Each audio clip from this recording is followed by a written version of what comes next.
The Count of Flanders, Robert II, though slightly younger than his peers, had a stronger and more forceful character.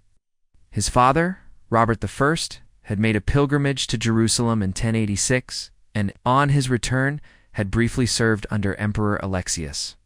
The two remained in contact until Robert I's death in 1093.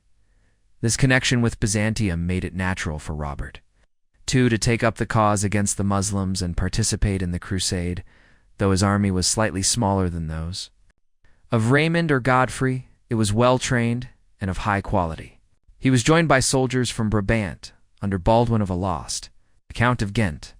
During his absence, his wife Clementia of Burgundy managed his estates. From Pontarlier, the combined army of Robert of Flanders, Robert of Normandy, and Stephen of Blue moved south across the Alps into Italy. In November, while passing through Lucca, they met Pope Urban II, who was en route from Cremona to Rome. The Pope received them warmly and gave them his personal blessing. Continuing to Rome, the Crusaders visited the tomb of St. Peter but chose not to get involved in the ongoing conflict between Urban's supporters and those of the anti-Pope Guibert. From there, they traveled via Monte Cassino to the Norman duchies in southern Italy, where they were graciously received by Duke Roger Borsa of Apulia. Roger's wife Adela, the former Queen of Denmark, was Robert of Flanders' sister. Roger, acknowledging Robert of Normandy as the head of his family line, offered lavish gifts to his guests. Robert of Flanders, however, accepted only religious relics, strands of the Virgin Mary's hair and the bones of Saints Matthew and Nicholas, which he sent to his wife to be enshrined at the Abbey of Wotton, while Robert of Normandy and Stephen of Blue opted to winter in comfort in Calabria. Of Flanders pressed ahead. He and his army reached Bari and crossed to Epirus in early December, arriving at Constantinople around the same time as Bohemond. Without any major incident, however, Baldwin of Alost, leading a separate Flemish detachment, attempted to land. Near Chimara, farther south than the usual ports, a Byzantine naval force intercepted them. A minor sea skirmish followed one that Anna Komnena described in detail, especially highlighting the bravery of Marianus Mavrocordacalan, the admiral's son and a personal friend of hers. Despite a Latin priest aboard the Flemish ship fighting fiercely, which scandalized the Byzantines, the vessel was boarded, and Baldwin and his men were taken ashore at Dyrrhachium. Unlike some of the other Crusader leaders, the Flemish made no issue about swearing allegiance to Emperor Alexius. In fact, Count Robert was among those who urged Raymond of Toulouse to follow suit. Robert of Normandy and Stephen of Blue remained in southern Italy throughout the winter. Seemingly unhurried and lacking the zeal of earlier Crusader leaders, their indifference filtered down through the ranks, and many of their soldiers lost heart and drifted homeward. It wasn't until March that their army finally gathered at Brindisi, ready to cross to the east. On the 5th of April, as the fleet began to embark, tragedy struck. The first ship to set sail capsized and sank, taking with it around 400 people, soldiers, horses, mules, and a large amount of money. In the aftermath, a story spread that the bodies washed ashore bore miraculous marks of crosses on their shoulder blades. While this inspired the devout, it failed to ease the fears of many who promptly deserted the expedition. Still, most of the army stayed together and, after a rough 4-day crossing, landed safely at Dyrrhachium. The Byzantine authorities, prepared and well-disposed, welcomed them and provided a military escort for the march along the Via Egnatia. Apart from a mishap in the Pindus Mountains, where a sudden stream flood swept away several pilgrims, the journey to Constantinople was smooth. After a brief stop outside the gates of Thessalonica, they reached the imperial capital in early May. By this time, all the other crusading armies had already been ferried across the Bosphorus, and the tension that had once marked relations between Westerners and Byzantines had greatly eased. The newcomers were struck by the grandeur of Constantinople, the churches, the palaces, the wealth, and the sophisticated urban life. They were treated generously by the emperor, provided with food, horses, coins, and luxurious silk garments. There, leaders Robert of Normandy, Stephen of Blue, and Robert of Flanders immediately swore the oath of allegiance to Emperor Alexius. In return, they received rich gifts and warm hospitality. Stephen of Blois, a frequent letter writer to his wife Adela, was especially moved. In a letter written soon after their arrival, he described his 10-day stay at the palace with enthusiasm and reverence. The emperor, he said, had welcomed him, like a son, offering him guidance, gifts, and even to educate his youngest child. What impressed Stephen most, however, was the emperor's generosity, not just to nobles, but to the entire crusading host, the thoroughness with which he managed the logistics of the campaign. "Your father, I love," Stephen wrote, referring to William the Conqueror, made many great gifts, but he was almost nothing compared to this man. The Crusader army spent 2 weeks in Constantinople before being ferried across the Bosphorus to Asia. Even this final leg of the journey impressed Stephen of Blois, who had expected the straits to be treacherous but found them no more daunting. Then crossing the Marne, or the Seine, the army moved along the Gulf of Nicomedia, passed through the city itself, and joined the other crusading forces already beginning the siege of Nekka at last. Emperor Alexius could breathe a little easier. What he had hoped for were small groups of professional mercenaries from the west. Instead, he had received vast armies each, one led by its own powerful lords and functioning almost like independent states. No ruler welcomes large foreign armies roaming his territory unchecked, especially when their culture is less refined than his own. It meant that food and supplies had to be secured, order had to be maintained, and internal harmony had to be preserved. Asterisk. The true size of the Crusader forces is difficult to determine. Medieval estimates tend to exaggerate, but even the disorganized mob led by Peter the Hermit may have numbered close to 20,000, including women, children, and camp followers. The main armies, those led by Raymond of Toulouse, Godfrey of Bouillon, the northern French nobles each, had well over 10,000 people. Bohemond's force was somewhat smaller, but other smaller groups also joined in. In total, between 60,000 and 100,000 Westerners passed through the Byzantine Empire between the summer of 1096 and the spring of 1097. Despite the magnitude of the influx, Alexius's handling of the situation had largely succeeded. None of the main crusading armies went hungry during their crossing of the Balkans.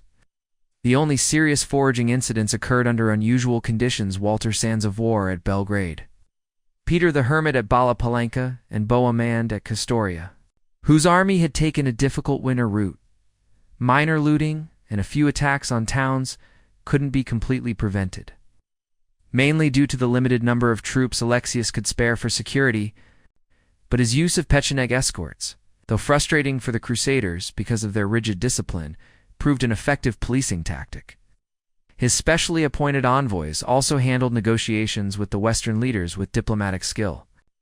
The clearest sign of his success was the smooth arrival of the final crusading army from northern France, a group known for its poor discipline and uninspiring leadership. Even they passed through the empire without major incident. In Constantinople, Emperor Alexius had succeeded in securing oaths of allegiance from all the Crusader princes, except for Raymond of Toulouse, with whom he had negotiated a private agreement. He harbored no illusions about how faithfully these oaths would be honored, or how trustworthy the princes truly were. Still, the pledges gave him a formal legal advantage that might prove useful later. Securing them had not been easy. While pragmatic leaders like Bohemond and thoughtful observers like Fulcher of Chartres understood the necessity of cooperating with the Byzantine Empire, many lesser knights and common soldiers viewed the oath as a humiliation, even a betrayal. The Crusaders had expected a hero's welcome. Instead, they encountered a cold, indifferent population that clearly did not see them as saviors. When they reached Constantinople, the contrast between their own rough, martial lives and the opulent sophistication of the Byzantine capital was jarring. The city, with its immense wealth, bustling marketplaces, elegant nobles and flowing civilian robes, and aristocratic women surrounded by eunuchs and servants, stirred not admiration but resentment and unease. The Crusaders couldn't speak the language, nor did they understand the customs or the rites of the Eastern Church. They felt out of place and judged provoking contempt in return. The Byzantines, for their part, viewed the Crusaders with distaste.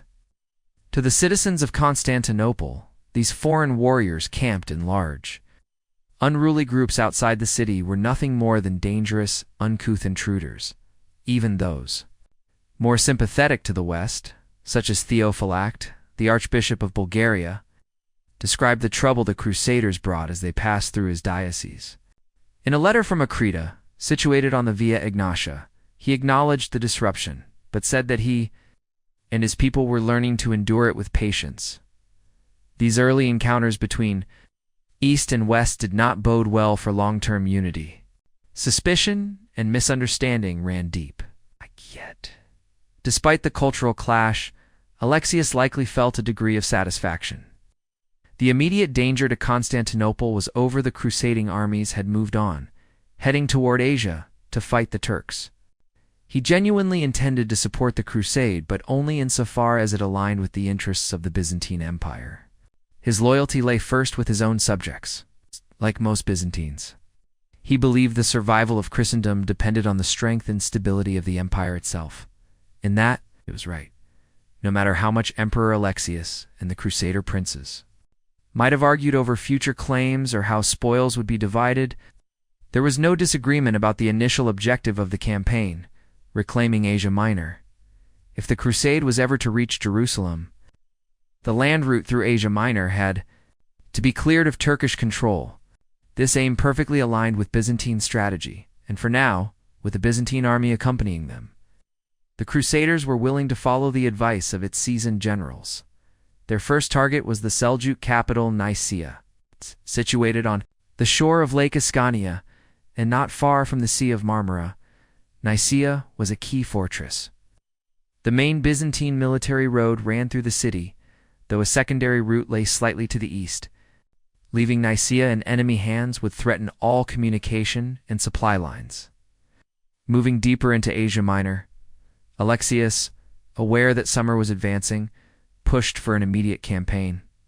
The Crusaders, too, were eager to move forward. In the final days of April, before the northern French army had even reached Constantinople, orders were issued for the forces camped at Pelicanum to prepare to advance on Nicaea. The timing was fortunate. Seljuk Sultan Kilij Arslanai had been campaigning on his eastern frontier, attempting to assert dominance over the Danishmend princes in the contested region of Melitene.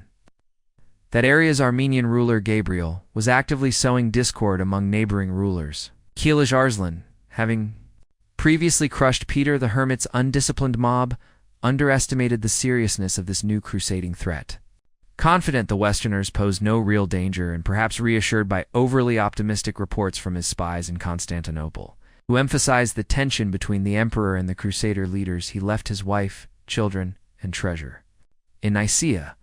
Only when reports reached him of the large Crusader force gathering at Pelican did he realize the threat was real. He rushed to send part of his army westward, following as soon as he could conclude matters in the east. But his troops arrived too late to stop the Crusaders' advance. The march on Nicaea was already underway. Godfrey of Loren's army departed from Pelicanum around the 26th of April and marched to Nicomedia, where it paused for 3 days. There, it was joined by Tancred lending Bohemond's army in his uncle's temporary absence, and by Peter the Hermit with the few remaining survivors of his earlier, ill-fated expedition.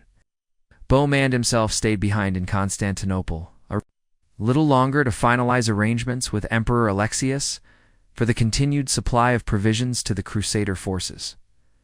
Accompanying the armies was a small Byzantine contingent led by Manuel Budamites. This group included engineers and siege equipment sent by the emperor to support the forthcoming assaults on Nicaea. Made from Nicomedia, Godfrey led the march to Civitate and then southward through the pass, where Peter's undisciplined followers had previously been ambushed and slaughtered. The bones of their dead still littered the pass, serving as a grim reminder.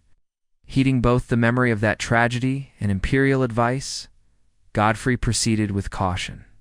Scouts and engineers went ahead to clear and widen the track, which was then marked with wooden crosses to guide future pilgrims.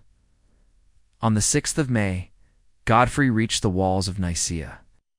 The city, situated on the eastern edge of Lake Ascania, was well fortified. Its formidable walls, stretching roughly 4 miles and reinforced by 240 towers, had been continuously maintained since the 4th century.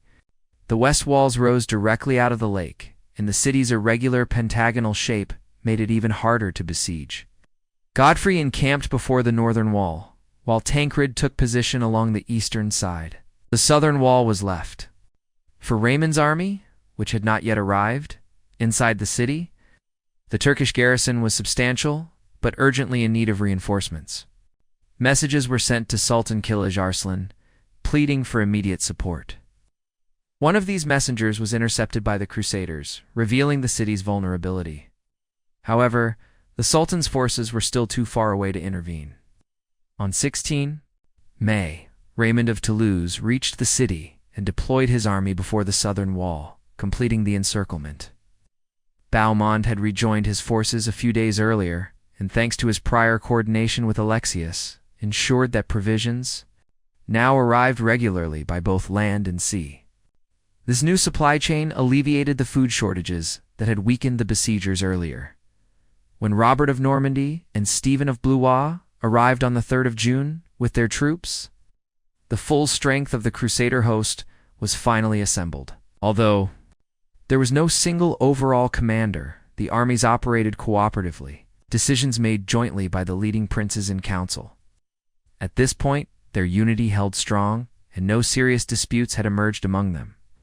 Meanwhile, Emperor Alexius relocated to Palacanum. From this forward base, he could maintain close contact with both the Crusader camp at Nicaea and the capital.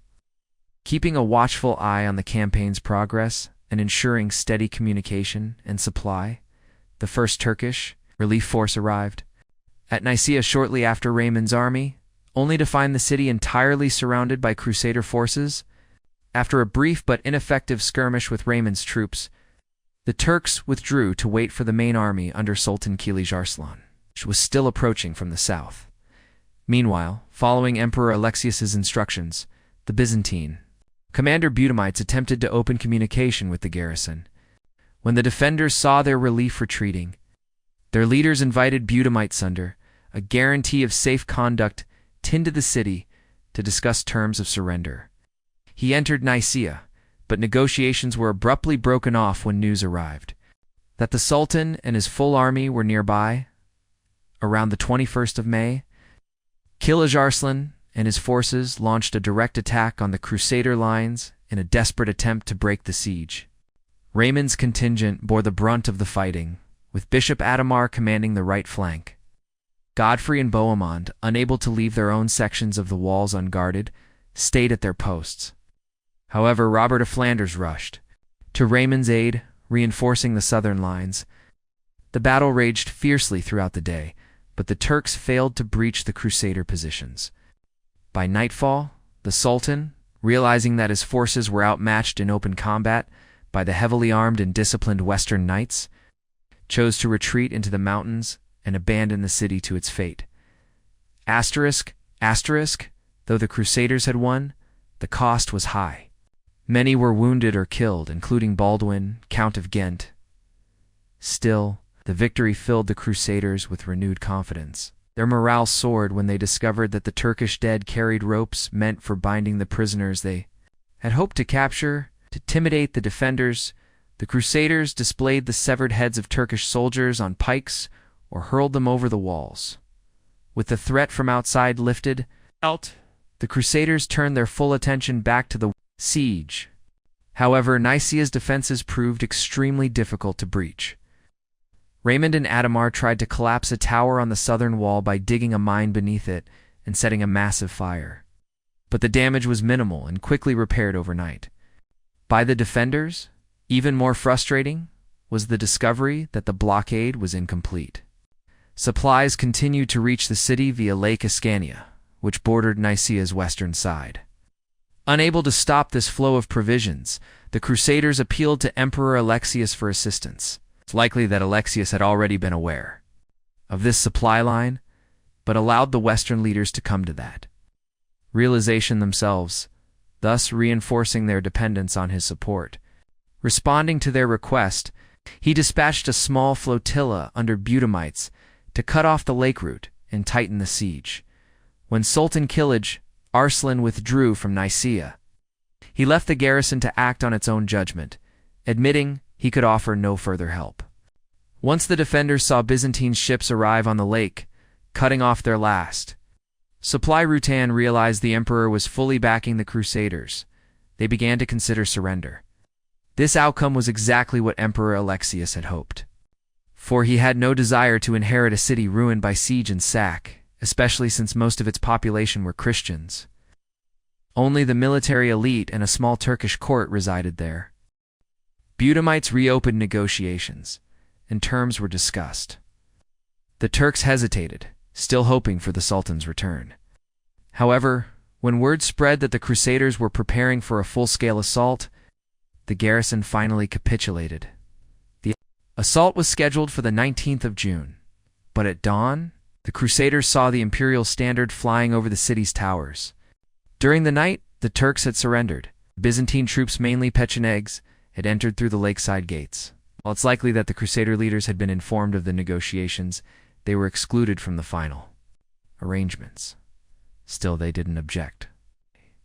They recognized that storming the city would bring them no lasting gain. Nicaea would revert to the empire. However, the Crusader rank and file were outraged. They had expected to plunder the city and capture Turkish nobles for ransom. Instead, they were allowed into Nicaea only in small, closely monitored groups.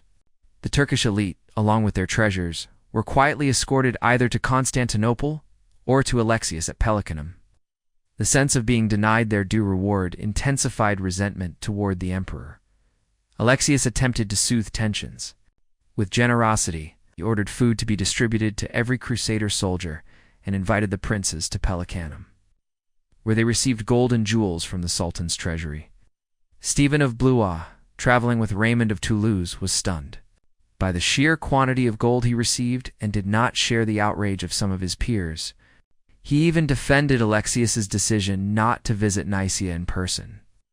Understanding that the city's lavish reception might have placed the emperor in an awkward position in return for their rewards, Alexius required the remaining Crusader knights, who had not yet taken an oath of allegiance, to do so. Many lesser lords, whom he had previously overlooked in Constantinople, now complied. Raymond of Toulouse was not asked for more than his prior pledge, but Tancred was a different matter. Tancred reacted defiantly. He demanded that the emperor's grand tent be filled with gold, in addition to receiving an amount equal to what had been given to all the other princes. When George Palaeologus, the emperor's brother-in-law, objected to his arrogance, Tancred physically assaulted him. The emperor stood up to intervene, and Bohemond, embarrassed by his nephew's behavior, rebuked him sharply. In the end, Tancred reluctantly submitted and took the oath. The Crusaders were deeply disturbed by the way Emperor Alexius treated the Turkish captives from Nicaea. High-ranking officials and military leaders were allowed to purchase their freedom, and most notably, the Sultan's wife, who was also the daughter of the Emir Chukko, was welcomed with royal honors in Constantinople. She and her children were promised safe passage to rejoin her husband, without the demand for any ransom. To Alexius, this was a demonstration of humane diplomacy and imperial grace. He believed in treating a defeated enemy with dignity. But to the Crusader princes, it looked like betrayal. They interpreted such courtesy as weakness, perhaps even treachery. Yet despite their resentment over being denied the spoils of Nicaea, the Crusaders were encouraged by the victory. Letters were sent across Europe proclaiming that this historic Christian city had been restored. News of the triumph stirred excitement throughout the West. More men enlisted, and previously hesitant Italian cities began to offer real support. Within the Crusader camp, morale surged. The nobles were eager to press forward, and Stephen of Blois was so confident that he wrote to his wife predicting they would reach Jerusalem in just 5 weeks, though, he added, "It's with unintended foresight, unless we are held up at Antioch." After leaving Nicaea, Crusader army followed the old Byzantine military road eastward across Asia Minor. This ancient route, beginning at Chalcedon and Nicomedia. Merged with the road from Helenopolis and Nicaea at the banks of the Sangarius River, it then turned south, climbing through valleys and over mountain pass, present-day Biochik before reaching Dorylaeum, near modern-day Eskişehir. From Dorylaeum, the route divided into three major paths: the Central Imperial Highway, heading due east across the Halys River. From there, it split again. One road led straight through Sebastia, modern Sivas, into Armenia. The other curved southeast toward Caesarea Mazaka. These led ultimately toward the Euphrates Valley in Syria, or back southwest through the Cilician Gates into Cilicia. The desert route, cutting directly across the arid heart of Asia Minor, stretched from Amorium, just south of Lake Tata, straight to the Cilician Gates. This route was extremely risky, dry, desolate, and devoid of water, suitable only for light, fast-moving units. The southern road, skirting the desert's edge, it passed through Philomelium, modern Akhir, then on to Iconium, Konya, and Heraclea. Before entering the mountains at the Cilician Gates, this road offered more water and settlements, making it the most practical for a large force. Branches of it led south to Mediterranean ports, one to Italia and Antalya, the other from beyond Iconium to Seleucia. These were the options ahead of the Crusaders as they pushed deeper into Asia Minor, into a land still mostly under Turkish control, filled with hazards and far removed from the Christian West they had left behind. Before choosing any of the major roads across Asia Minor, Crusaders first had to reach Dorylaeum, a strategic crossroads on the Byzantine military route. The 26th of June, just a week after the fall of Nicaea, the vanguard of the Crusader army set out, followed over the next 2 days by the rest of the forces. Their objective was to regroup at a bridge over the Blue River, where the road climbed from the Sangarius Valley up into the Anatolian Plateau. A Byzantine contingent, led by the seasoned General Tatesius, accompanied the Crusaders as guides and advisors. Some Crusaders, mainly those wounded during the siege of Nicaea, remained behind and entered imperial service under Budamites, helping to repair and garrison the city. At the village of Luce, near the bridge, the leaders gathered for a council of war. Given the immense size of the army and the difficulty of securing enough food and water along the road, they agreed to split the force into 2 groups to march roughly a day apart. This would reduce pressure on local resources. The first group included Normans from southern Italy, northern French troops, including those under Robert of Flanders and Stephen of Blue, the Byzantines, who would act as scouts and guides. Bohemond of Taranto was recognized as the leader of this forward division. The second group included the southern French, under Raymond of Toulouse, the Lorrainers, under Godfrey of Bouillon, and the forces of Hugh of Vermandois. Raymond was accepted as the commander of this group as soon as the plan was settled. Bohemond's army departed, heading towards Dorylaeum. Meanwhile, Sultan Kilij Arslanai, having failed to defend Nicaea, had retreated east to recover and forge a new alliance with the Danish Mendemir, a fellow Turkish warlord. The fall of Nicaea had deeply shaken him. Not only had he lost a vital stronghold, but also his treasure hoard, which had been left in the city. Still, the Turks were not tied to cities. Their mobility and nomadic warfare gave them a key advantage. The Sultan's real capital, as ever, was his tent. By the end of June, Kilij Arslan was back in western Anatolia, his army now reinforced by both his own warriors and those of his allies Emir Hazen of Cappadocia and the Danish Mend army. On the 30th of June, they were lying in wait in a valley near Dorylaeum, ready to ambush the Crusaders as they descended the mountain pass, vulnerable, divided, and unaware of the danger ahead. That evening, Bohemond's army, the first of the 2 Crusader forces, camped on the plain near Dorylaeum, unaware that the enemy was so close. But at sunrise, the Turks launched a sudden assault, charging down from the hills and unleashing a storm of arrows, shouting their fierce battle cry. Despite the surprise, Bohemond had taken precautions. The non-combatants, mainly pilgrims, were gathered in the center of the camp, where there were natural springs for water. The women were assigned the critical task of carrying water to the fighting men. Tents were hastily reinforced, and Bohemond ordered his knights to dismount. forming a solid infantry defense to absorb the Turkish onslaught. He sent a messenger galloping back to the Second Army, urging them to hurry. He also spoke to his captains, warning them to hold a defensive position and prepare for a hard fight. But one night, the same brash man who had once seated himself on the emperor's throne in Constantinople ignored the command and charged ahead with 40 men, only to be driven back in disgrace, wounded, and defeated. The Turks surrounded the Crusader camp, attacking in waves using their signature hit-and-run archery tactics. Fresh archers would run forward, loose their arrows, and retreat to let others take their place, creating a constant barrage.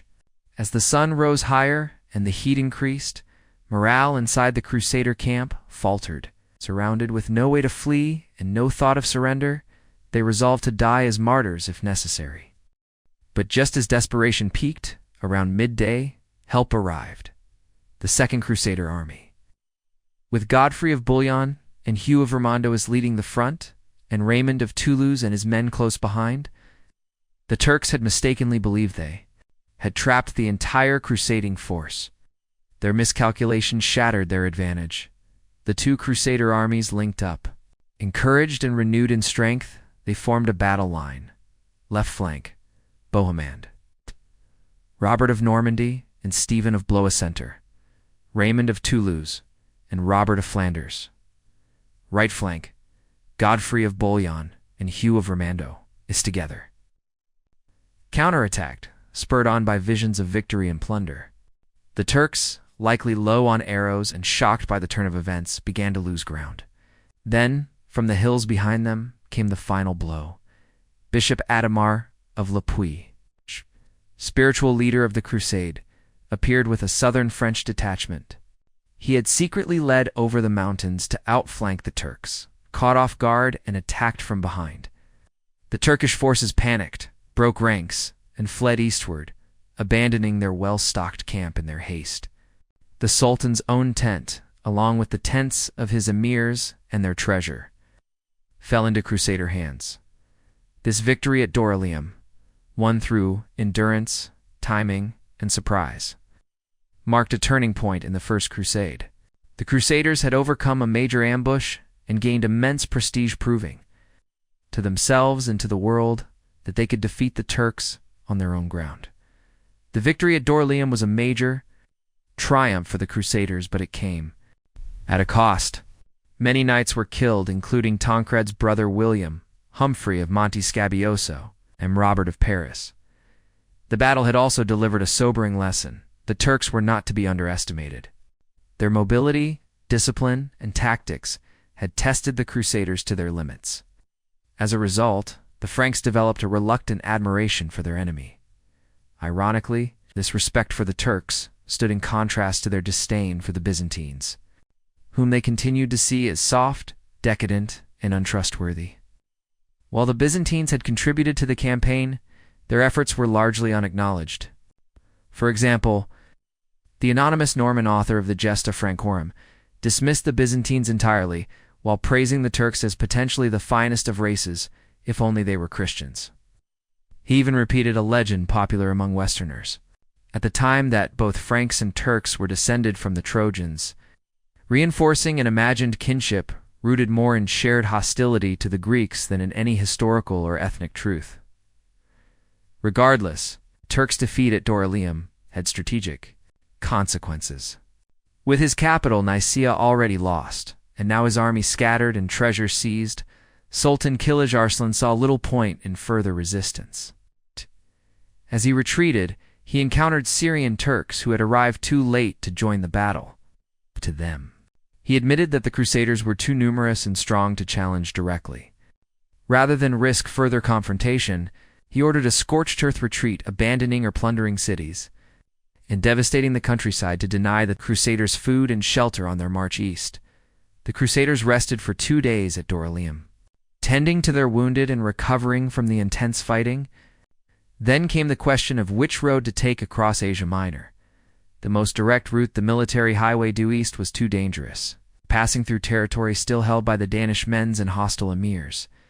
Another path across the central, Salt Desert was too barren and perilous for such a large and slow-moving force. Instead, the army chose the southern route, which skirted the edge of the Salt Desert along the foothills of the Taurus Mountains. This road was longer and slower, but safer at least in theory. It was likely that Tatesius, the Byzantine general who still accompanied the Crusaders, advised this course. Still, the journey ahead would not be easy. Decades of war and Turkoman raids had destroyed many of the villages along the route. Crops had failed, wells were dry or poisoned, and bridges were ruined. The locals, traumatized and wary, were often too frightened or too ignorant to offer useful directions. When the Crusaders encountered hardships, they were quick to blame the Greek guides, accusing them of treachery.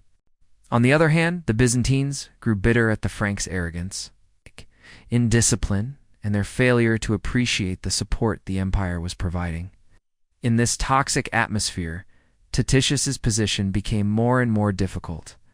He was supposed to act as liaison and advisor, but found himself trapped between mutual hostility.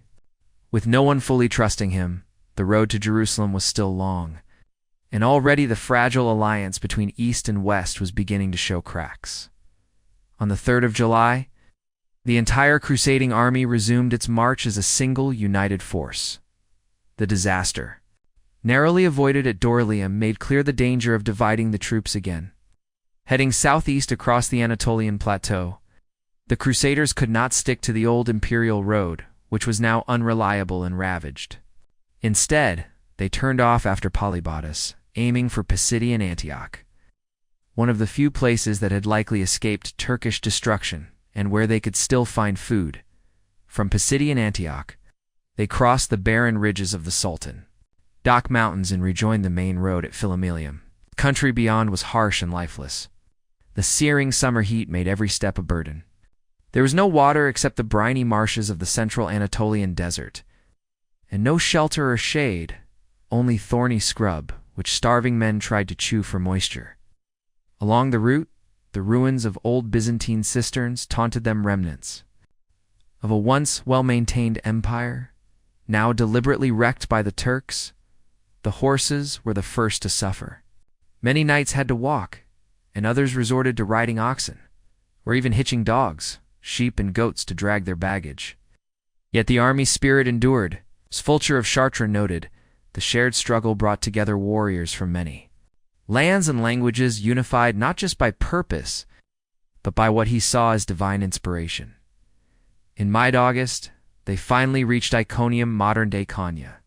Though Kilij Arslan would later make it his new capital, at that moment the city lay abandoned. The Turks had retreated into the mountains, carrying off all portable wealth. However, they couldn't take the natural riches of the place. The green, fertile valley of Merom, with its flowing streams and orchards, provided a long-overdue haven for the Crusaders. The army rested in Iconium for several days, taking in food, water, and some peace. It was a badly needed respite. Many were exhausted, and some leaders were seriously unwell.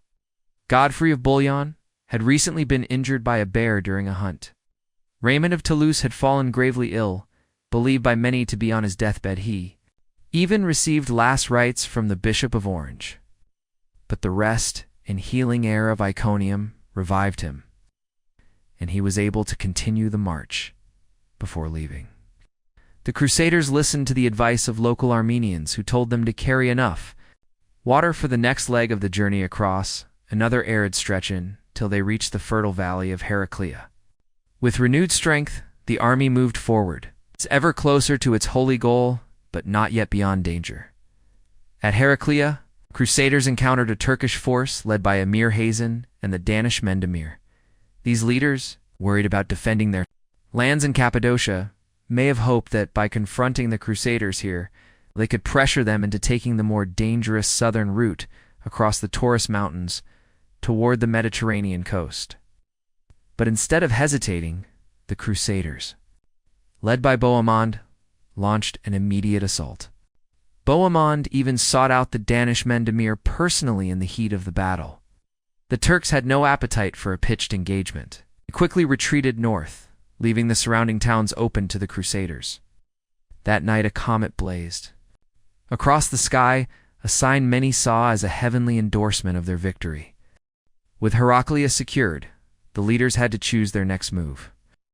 Just east of the city lay two possible roads. The Cilician Gates route south.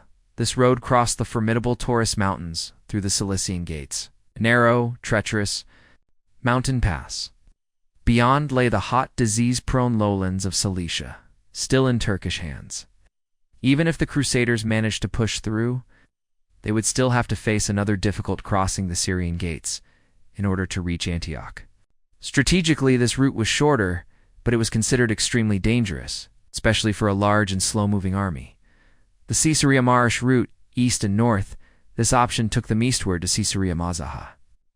Then along the old Byzantine military rode over the anti-Taurus range to Marash, Germanicia.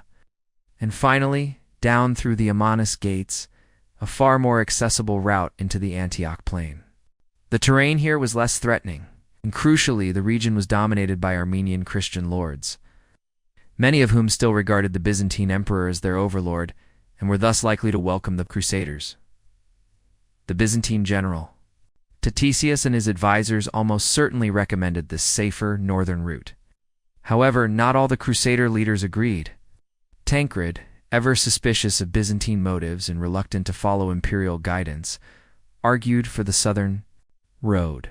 He was joined by Baldwin of Boulogne, Godfrey's brother, and together they took a splinter force of Normans, Flemings, and Lorrainers. Choosing to strike out through Cilicia on their own, the main army, under the majority of the princes, chose to follow the road to Caesarea, marching east into safer Christian-held territory. This divergence would mark a critical moment in the Crusade, setting up competing conquests and laying the groundwork for the political fragmentation of Crusader ambitions in the region. Around the 10th of September, Tancred and Baldwin departed separately to cross the Taurus Mountains, while the main Crusader army marched northeast toward Caesarea. On the way, at Augustopolis, the Crusaders encountered and defeated Hazen's forces again. However, not wanting to slow their advance, they chose not to besiege a nearby castle, instead occupying several small villages. These were handed over to a local Armenian lord named Simeon, who agreed to hold them as an imperial vassal, reaffirming ties with the Byzantine Empire. By late September, the army reached Caesarea, only to find it deserted by the Turks. They passed through without stopping and continued on to Comana, modern-day Placentia, a town inhabited by Armenians and under siege by Danishmen Turks. The arrival of the Crusaders caused the Turks to flee without a fight, and although Bohemond pursued them, he failed to catch them. In Comana, the people welcomed the Crusaders warmly, showing continued cooperation between the Franks and Byzantines. Tatesius appointed Peter of Alps, a Provencal knight and former Byzantine servant, as the town's governor, and the emperor's Nema, move that reassured locals and kept imperial influence intact. The army then marched to Koxan, modern Gaixon, another fertile Armenian town at the foot of the anti-Taurus range, where they rested for 3 days and replenished supplies. Spirits were high when a rumor reached the Crusaders that Antioch had been abandoned by the Turks, with Bohemond absent. Still chasing the Danishmens, Raymond of Toulouse seized the initiative, perhaps prematurely, without consulting the other princes. He sent 500 knights under Peter of Castellon to race ahead and occupy Antioch. However, as they approached a Paulician-held castle near the Orontes River, they discovered the rumor was false. In fact, Turkish reinforcements were streaming into the city. Peter of Castellon wisely turned back, but one of his knights, Peter of Roe, broke off with a few men and, with support from local Armenians, captured forts and villages in the valley of Rusia, near Leppo. While it's unclear whether Raymond intended to claim Antioch for himself or simply sought the glory and spoils for being first, his unsanctioned move alarmed Bohemond when he returned. The incident deepened suspicions and rivalries among the princes, highlighting the growing fractures within the Crusader leadership. Even before reaching their next major goal, the march from Koxan was the hardest ordeal the Crusaders had yet faced. By early October, autumn rains had begun to fall, turning the roads across the Anatolis Mountains into dangerous muddy tracks. The path was narrow, winding over steep inclines and beside sheer cliffs. Horses slipped and tumbled too, their deaths dragging entire lines of pack animals with them.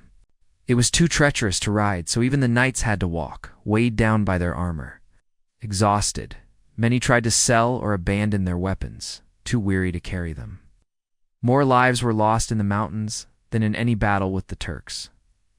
At last, the Crusaders descended into the valley of Marash, greeted again by a friendly Armenian population. The town was ruled by Thetul, a former Byzantine official, who was confirmed in his position. The Crusaders rested for several days. Bohemond rejoined them after his failed pursuit of the Turks, and Baldwin arrived from Cilicia to be with his dying wife, Godvir. After her death, he soon left again, now with his sights set eastward. Around the 15th of October, the refreshed and reorganized army resumed its march, moving down from the mountains into the plains of Antioch. On the 20th of October, they reached the Iron Bridge, just a few hours from the city. It had been 4 months since the Crusaders had set out from Nicaea. A grueling journey through scorching summer heat, treacherous terrain, and territory under constant threat from swift and elusive Turkish forces. Their progress was driven not only by religious faith and a burning desire to reach the Holy Land, but also by the hope of plunder, land, and glory. Their achievement was impressive, and some credit must be given to the Byzantine support especially. The guides and officers like Tatesius, whose knowledge of Asia Minor and experience fighting the Turks was vital. Despite some missteps such as the dangerous route from Koksan to Marash, the Byzantines had done much to keep the expedition on track. Without their help, the Crusaders may never have made it across Asia Minor, although suspicion of the Greeks lingered among the lower ranks of the Crusader army. Cooperation at the leadership level remained stable at least until they reached the walls of Antioch, where the next chapter of conflict and ambition would begin. While the Crusaders pressed forward toward Antioch, Emperor Alexius, I focused on strengthening and securing the territory behind them. Since he was responsible for keeping communications open across Asia Minor, his goal was to consolidate Christian control in the Crusaders' rear and guard their supply lines. The initial Crusader victories had forced the Seljuks and Danishmends previously divided into an uneasy alliance, creating a renewed Turkish threat in central and eastern Anatolia. To counter this, Alexius aimed to secure the western half of the peninsula, where his growing naval power could support sustained control. He began by refortifying Nicaea and reinforcing key fortresses along the road to Dorylaeum. Then he launched a combined land and sea offensive to reclaim the Aegean coastline. He dispatched his brother-in-law, Caesar John Ducas, supported by Admiral Kazbaks and the Byzantine fleet, to reconquer Ionia and Phrygia. The main target was Smyrna, still held by the son of the late Turkish emir Chaka, who also controlled Lesbos, Chios, and Samos, and whose vassals ruled over cities like Ephesus. In a shrewd political move, John brought with him Chaka's daughter, the Sultana, whom Alexius had treated with honor since capturing Nicaea. Her presence may have been used as leverage. Facing this overwhelming force, the emir of Smyrna surrendered, on the condition he and his sister could retire safely eastward, after which he vanished from historical record. Victory followed quickly. Ephesus fell with minimal resistance. As Kazbaks reoccupied the coastal towns and islands, John Ducas marched inland, taking the Lydian cities of Sardis, Philadelphia, and Laodicea. By late autumn 1097, the entire province was under Byzantine control. The next step was to advance into Phrygia, once winter passed.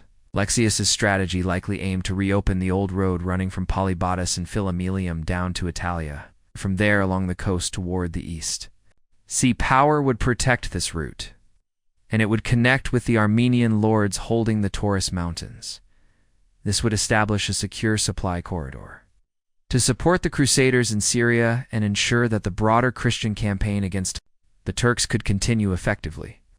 It was a carefully planned effort to stabilize Asia Minor, outmaneuver Turkish counterattacks, and maintain momentum in the Holy Land.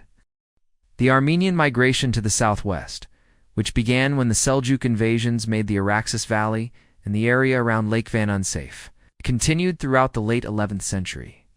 By the time the Crusaders arrived in eastern Asia Minor, a number of small Armenian principalities had formed, stretching from beyond the central Euphrates River into the Taurus Mountains. The short-lived state founded by the Armenian leader Philaretus had already collapsed before his death in 1090. However, Theros still controlled Edessa, having recently expelled the Turkish garrison from the citadel, and his father-in-law Gabriel remained in control of Melitene. In Marash Thatul, the leading Christian figure in the city, was officially recognized as governor by the Byzantine authorities after the Crusaders handed the town back to them. In Raban and Khayasan, located between Marash and the Euphrates, an Armenian named Kovasilaso, known as Vasil the Rober, had established a small principality.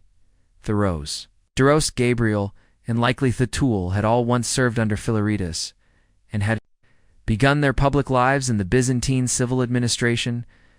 They were not members of the Armenian Church, but belonged to the Orthodox Church, continued to use the official titles they had received long ago from the Byzantine Emperor.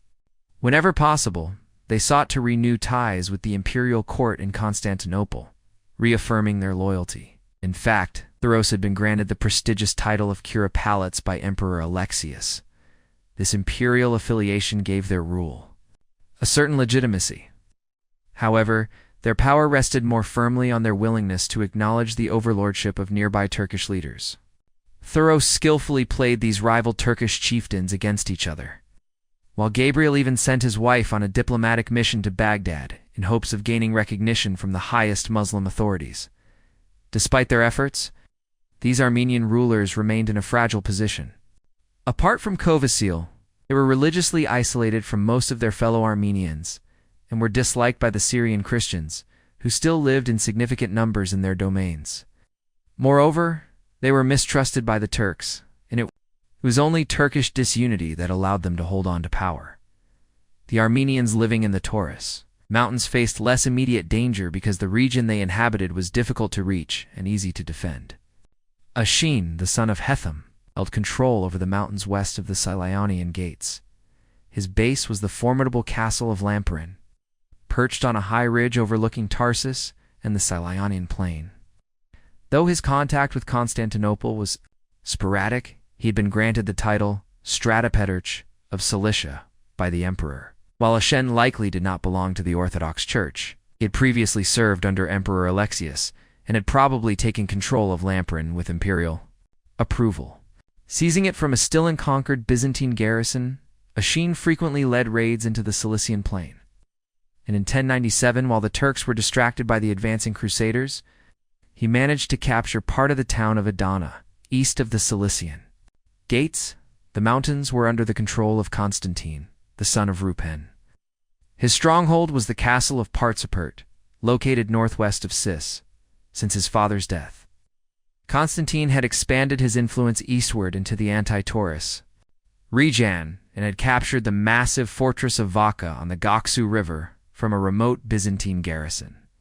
A fervent supporter of the Armenian Church, separate from the Orthodox Church, Constantine maintained his family's long-standing opposition to Byzantium, rooted in his Bagratid heritage.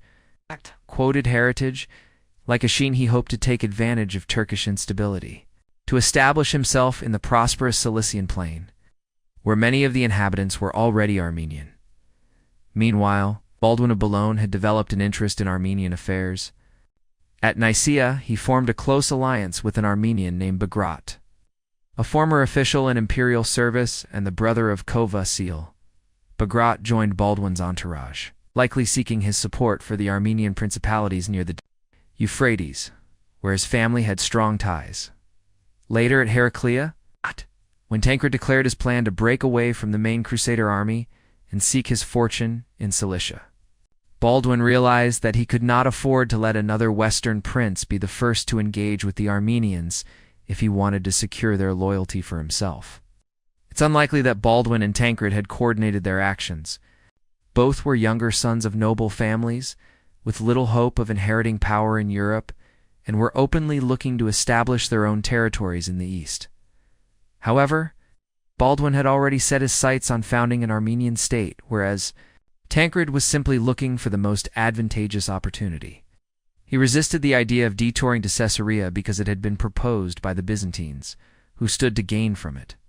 Instead, he saw an opportunity in the nearby region, where the presence of a sympathetic Christian population made his ambitions more feasible.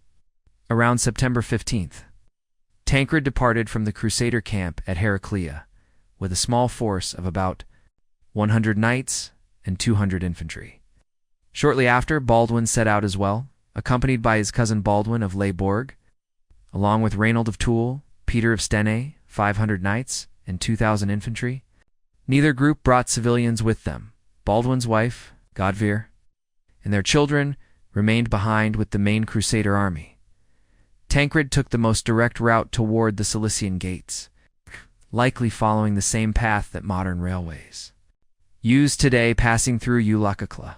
Baldwin, commanding a larger and heavier army, chose the older main road that came from Tiana and passed through Pedondus at the top of the pass. This route put him about 3 days behind Tancred as they moved through the mountains. Once Tancred descended into the Cilician plain, he marched directly toward Tarsus, which remained the principal city in the region. At the same time, he sent messengers back to the main army requesting reinforcements. Tarsus was defended by a Turkish garrison, which immediately launched an attack to drive Tancred away, but was firmly repelled. Seeing an opportunity, the city's Christian residents, Armenians and Greeks, reached out to Tancred and urged him to take control. However, the Turks held their ground until Baldwin's larger force appeared on the horizon 3 days later. Realizing they were outnumbered, Turks slipped away under the cover of night. The next morning, the city's Christian population opened the gates for Tancred, and Baldwin arrived shortly afterward only to find Tancred's banner already flying over the towers. Tancred had no Byzantine official with him and clearly had no plans to hand the city over to the emperor.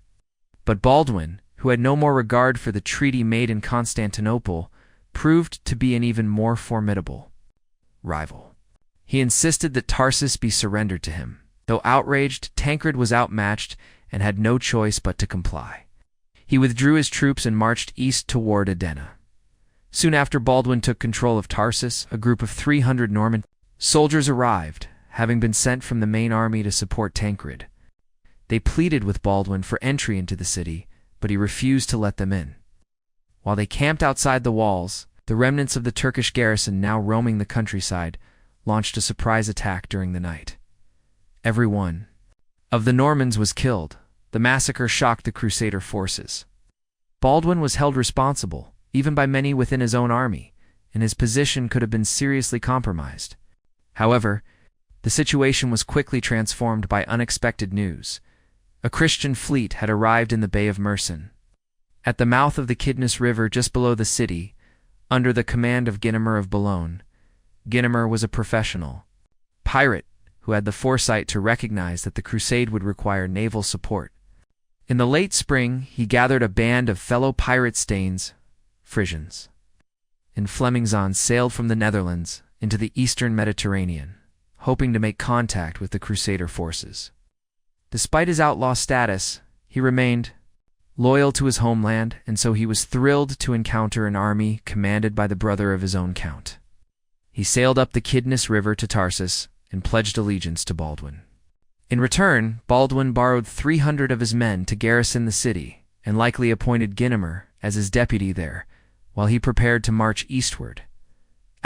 Meanwhile, Tancred found Edessa in a state of turmoil. Chin of Lamprun had recently raided the city and left a detachment behind, which was now clashing with the Turks for control.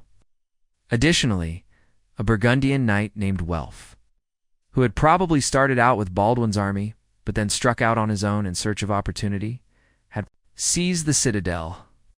When Tancred arrived, the Turks withdrew, and Welf welcomed his forces into the fortress, effectively securing his control over the town. Ashin, likely concerned only with safely withdrawing his men from a precarious situation, was grateful for Tancred's arrival. He encouraged Tancred to press on to Mamastra, ancient Mopsuestia, where the local Armenian population was eager to be freed from Turkish rule. Ashin had another motive. He hoped to see the Franks move into the territory claimed by his rival, Constantine of the Ruppenian line. Tancred reached Mamistra in early October. As in Edessa, the Turks fled at his approach, and the Christian inhabitants welcomed him into the city. Soon afterward, Baldwin and his army arrived. By this time, Baldwin had likely already decided that his future domain would not be in Cilicia. Perhaps the hot, humid, and malaria-prone climate in September had discouraged him. Perhaps he saw Cilicia as too close to the increasingly powerful Byzantine Empire. His advisor Bagrat was urging him eastward, where Armenian leaders were calling for aid. In any case, Baldwin had already undermined Tancred's efforts to establish a stronghold in Cilicia and was now returning to the main Crusader force to consult with his brother and companions before beginning a new campaign. Tancred, however, was wary. He refused to allow Baldwin into Mamistra and made him camp across the river Gihon. Still, he permitted supplies to be sent from the city to Baldwin's camp. But resentment lingered, especially among Tancred's followers. Many Normans led by his brother-in-law Richard of the Principate were furious that Baldwin had not been punished for seizing Tarsus. They convinced Tancred to join them in a surprise attack on Baldwin's camp. The plan backfired. Baldwin's forces were too numerous and too strong. Quickly driving the attackers back across the river in disarray, the disgraceful clash stirred backlash, and eventually Baldwin and Tancred agreed to a reconciliation. But the damage was done. It had become painfully obvious that the Crusader leaders were unwilling to work together for the sake of Christendom when personal gain was at stake. The local Christian populations quickly picked up on this and realized that their supposed Frankish liberators were motivated more by self-interest than by noble ideals. They soon learned the advantage of playing one Frankish prince against another for their own benefit. After reconciling with Tancred at Mamistra, Baldwin quickly made his way back to rejoin the main Crusader army at Marash. He had received word that his wife Godver was dying. Their children, too, were gravely ill and soon passed away. Baldwin stayed only a few days with his brothers and the other leaders of the army. When the main force set out to march south toward Antioch, he chose instead to strike out eastward, hoping to make his fortune in the Euphrates Valley and the lands beyond. His new expedition was much smaller than the one he had led into Cilicia. Perhaps his standing as a commander had suffered after the events at Tarsus. Perhaps his brothers, focused on capturing Antioch, were unwilling to spare more troops. This time he took only 100 horsemen. Still by his side was his Armenian advisor, Bagrat, and he was now joined by a new chaplain, the historian Fulcher of Chartres. Tancred left Mamistra not long after Baldwin's departure. Leaving behind a small garrison, he marched southward around the top of the Gulf of Issus to Alexandretta. Along the way, he sent messengers to Guinamar, who was likely still based in Tarsus, asking for his support. Guinamar responded enthusiastically and brought his fleet to join Tancred outside Alexandretta. Together they launched an assault and captured the town. Tancred left a garrison there, then crossed the Amanus Mountains via the Syrian gates to rejoin the Crusader army before Antioch. In the end, the Cilician campaign brought little real gain for either Baldwin or Tancred. Neither found it worthwhile to try to establish a principality there.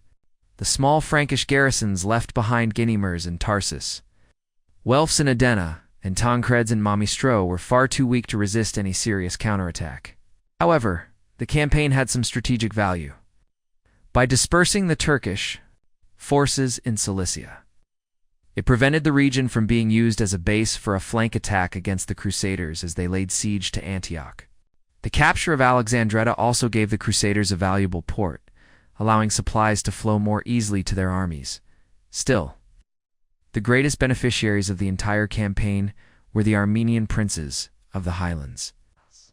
With Turkish control in the plains broken, they gradually moved in occupying villages and towns, and began laying the groundwork for what would eventually become the Cilician kingdom of Little Armenia. When Baldwin left the main Crusader army at Marash, preparing to march south toward Antioch.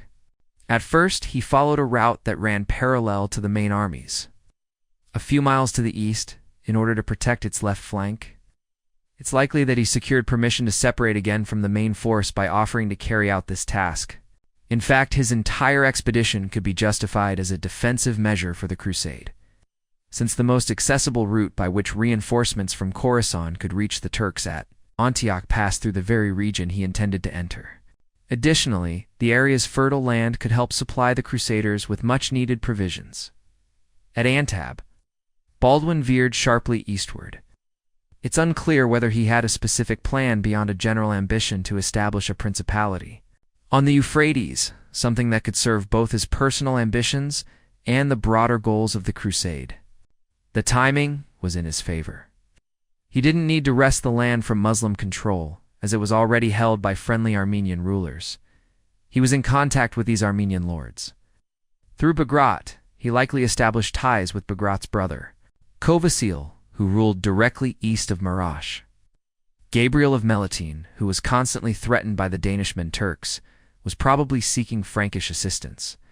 Theros of Edessa was definitely in communication with the Crusaders. In fact, Baldwin's departure from Cilicia may have been prompted by a message they received by him or by Bagrat from Theros, urgently inviting him to Edessa. The Armenians had long been hoping for help from the west. 2 decades earlier, when Pope Gregory VII was planning an expedition to support Eastern Christians, an Armenian bishop had gone to Rome to gain his backing.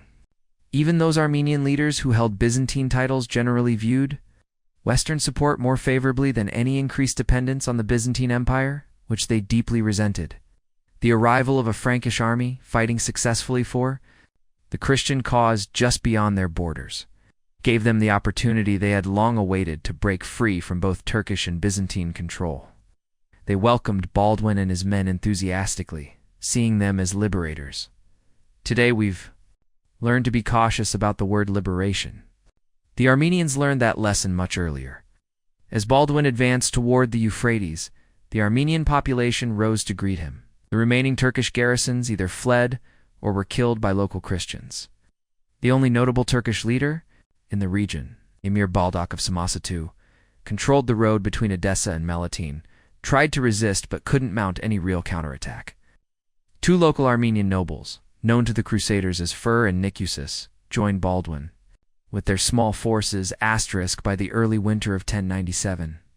Baldwin had completed his conquest of the region, up to the Euphrates.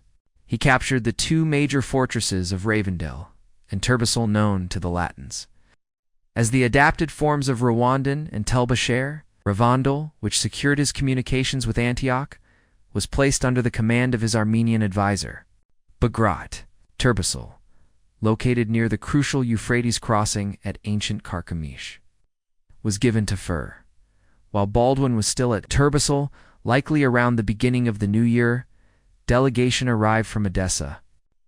Theros was growing anxious about the delay, watching from the east bank of the Euphrates as the Franks lingered on the western side. His situation had always been fragile, and now he was deeply alarmed by reports that Kerboga, the powerful Turkish emir of Mosul, was assembling a massive army, though its primary mission was to relieve Antioch. It could easily overrun Edessa and the nearby Armenian territories on its way, but Baldwin had no intention of heading to Edessa unless the terms were right. Theros had originally hoped to hire him as a mercenary, paying him with money and lavish gifts. It was now clear, however, that Baldwin wanted far more. The embassy from Edessa had come prepared to offer just that. Theros would adopt Baldwin as his son and heir and immediately make him curler of his lands. Theros, aging and childless, saw this as the only way forward. It wasn't his preferred solution. But he was unpopular at home and surrounded by threats. He had little choice. Not all Armenians were pleased. Among the more far-sighted, there was growing unease. This was not the outcome Bagrat had envisioned when he introduced Baldwin to Armenian politics.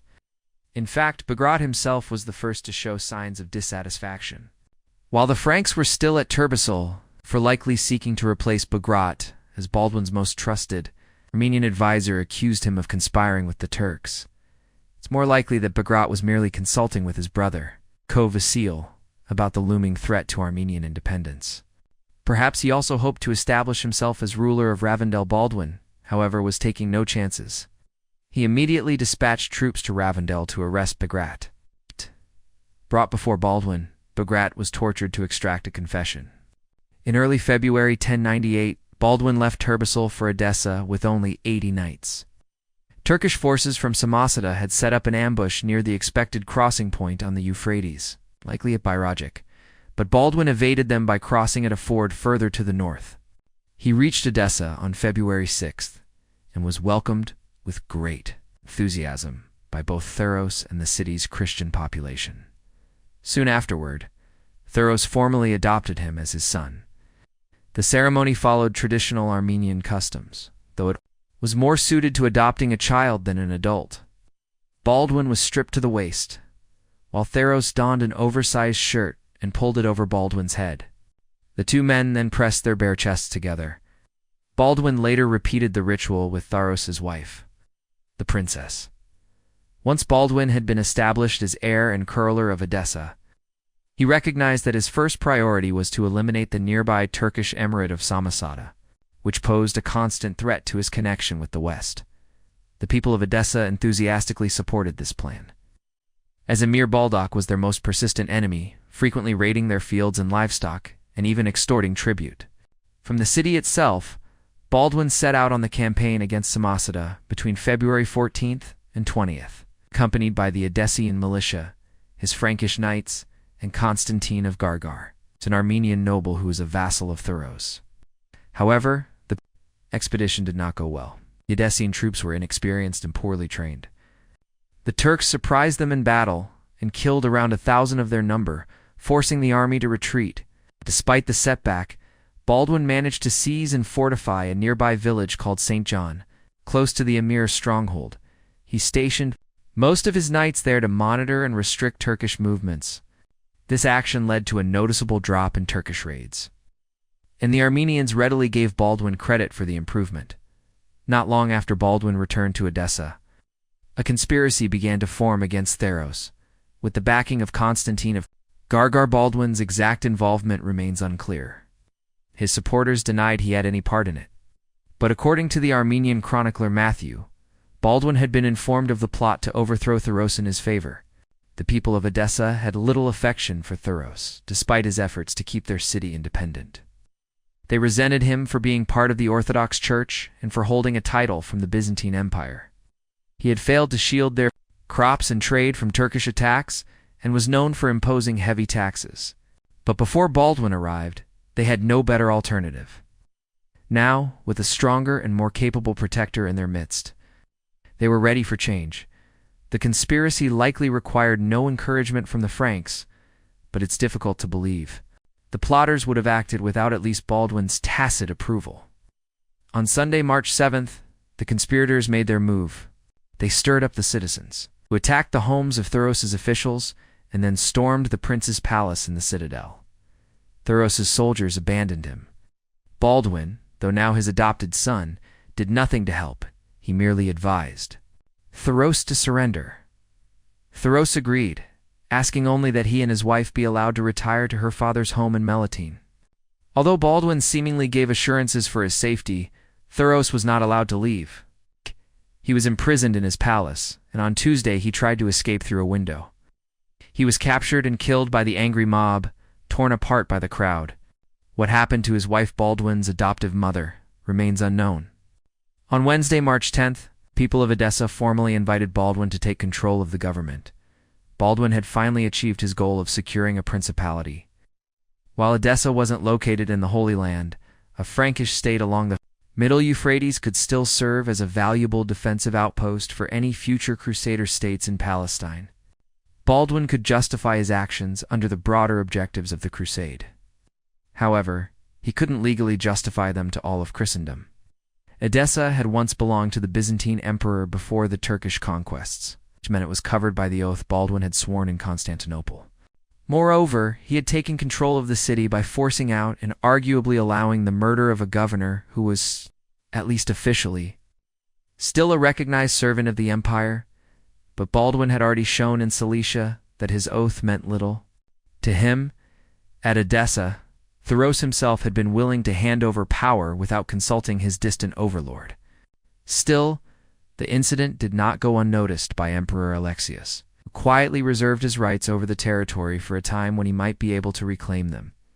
Later, Armenian historians, writing after it had become clear that Frankish rule had led to the collapse of Armenian control along the Euphrates, harshly criticized Baldwin. But their judgment may not have been entirely fair. There's no moral defense for how Baldwin treated Thoros, as even Latin chroniclers showed discomfort in how they recorded the event. Thoros, years earlier, had done something similar to a Turkish leader named Alphalag, whom he invited to defend Edessa from the Danishmend Turksoni, to have him killed later. But in that case, Thoros had acted to save his city from foreign tyranny, and Alphalag had never been adopted as his son. While Armenian custom treated adoption as a less serious bond than in Western law, that doesn't lessen Baldwin's moral responsibility. Even so, the Armenians were not entirely innocent in the matter. Thoros was ultimately murdered by his own people, and it was they who invited Baldwin to take his place with now unanimous support. The Armenian princes who would later be displaced by the Crusaders, and who alone mistrusted the Westerners, were former officials of the Byzantine Empire. They were often disliked by their fellow Armenians because of their loyalty to the emperor and even more so for having joined the Orthodox Church. These former Byzantine administrators, like Thoros and Gabriel, were the only leaders with enough political experience to preserve Armenian independence along the Euphrates. Other people, driven by hatred for Byzantium and willing to overlook in Latins the same doctrinal heresies they condemned in Greeks, had only themselves to blame. If their new Frankish allies ultimately led them to ruin, for the time being, everything seemed to be going well. Baldwin took the title of Count of Edessa and made it clear that he intended to rule alone. But his number of Frankish soldiers was small, so he had to depend heavily on Armenians to help him govern. Fortunately, he found several locals he could trust, and his job was made easier by a significant discovery: a large hoard of treasure hidden in the citadel. Much of it dated back to the Byzantine era, and Thoros had added to it through his heavy taxation. This newfound wealth gave Baldwin the means to both buy loyalty and pull off a major diplomatic success. The Emir Balduc of Samosata, alarmed by Baldwin's rise to power, became nervous when he saw preparations for another campaign against his city. Hoping to avoid conflict, he sent word to Baldwin offering to sell his emirate for 10,000 bezants. Baldwin agreed and entered Samosata in triumph. Inside the citadel, he found many hostages that Balduc had taken from Edessa. He promptly released them and returned them to their families. This gesture, along with his removal of the Turkish threat from Samosata, made him immensely popular. Baldwin even invited Balduc to come live in Edessa, bringing his bodyguard with him to serve. As mercenaries under the Count, as news of Baldwin's success spread, several Western knights who were either en route to join the Crusader army at Antioch or already growing tired of the prolonged siege decided to seek their fortune with him instead. Among them were Drogo of Nessel, Reynold of Toul, and Gaston of Bern, a vassal of Raymond. Baldwin welcomed them generously, offering valuable gifts from his treasury and encouraging them to settle in the region by marrying Armenian heiresses. He himself led by example, is now widowed and without children. Baldwin remarried. His new wife was the daughter of a local chieftain, known in Latin chronicles as Tafnus or Tafrica, wealthy nobleman who owned land nearby and was likely related to Constantine of Gargar. He also had ties to Constantinople, where he eventually retired. It's possible this man was the same as Thule, the ruler of Marash, whose alliance would have been a strategic advantage for Baldwin. The bride came with a dowry of 60,000 bezants and a vague promise of inheriting her father's lands.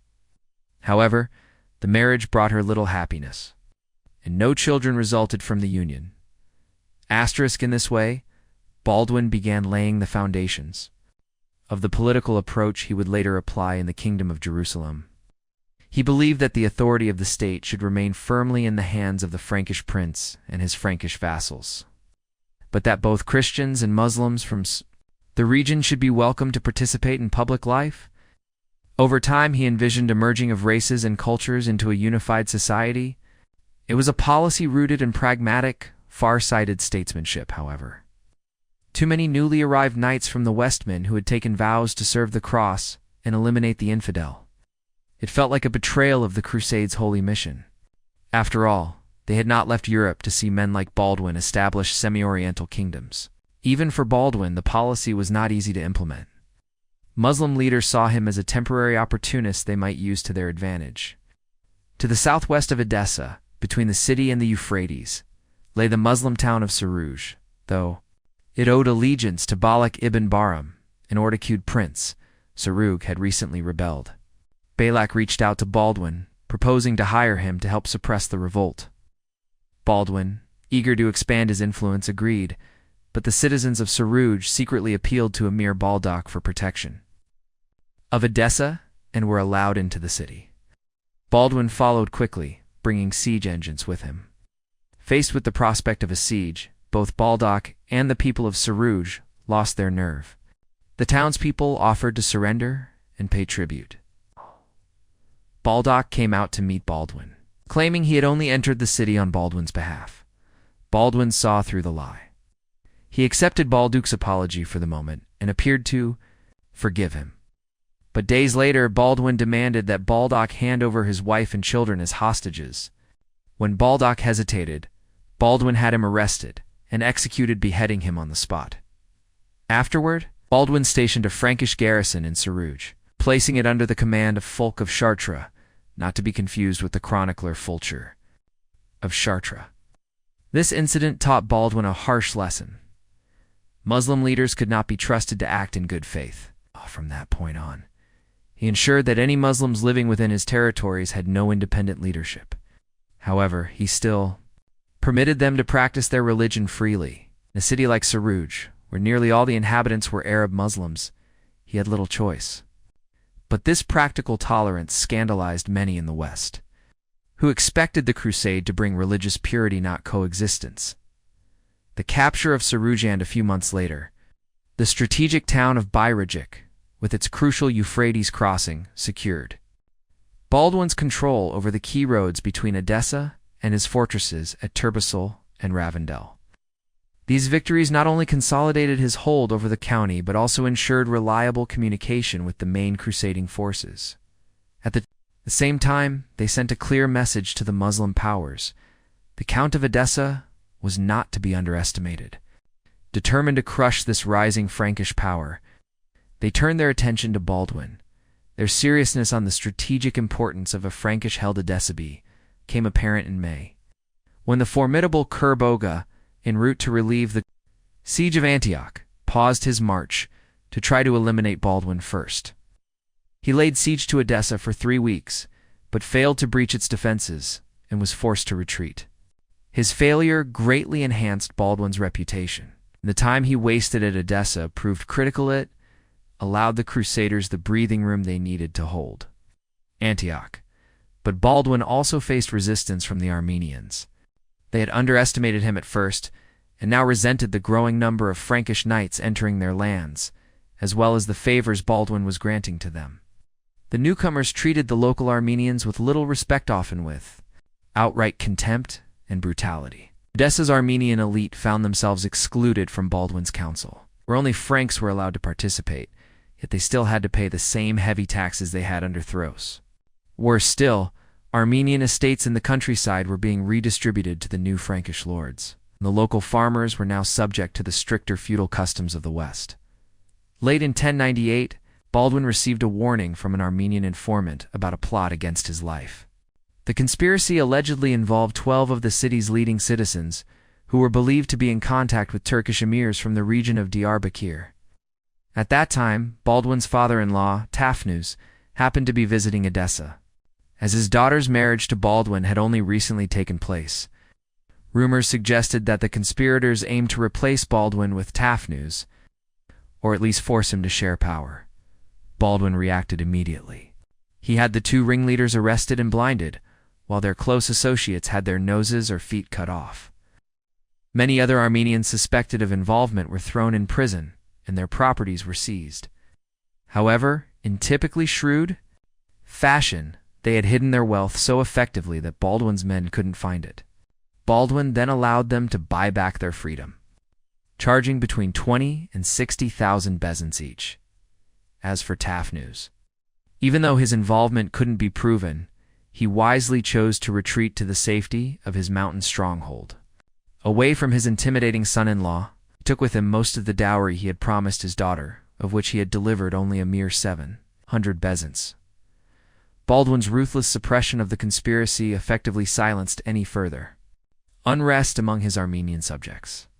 Though he continued to appoint a few locals to significant positions, such as Abul Gharib, whom he made governor of Bayruzhiki, gradually shifted his reliance toward the growing number of Franks arriving to join him. Drawn by his rising fame, within less than a year of taking control in Edessa, Baldwin's reputation had soared.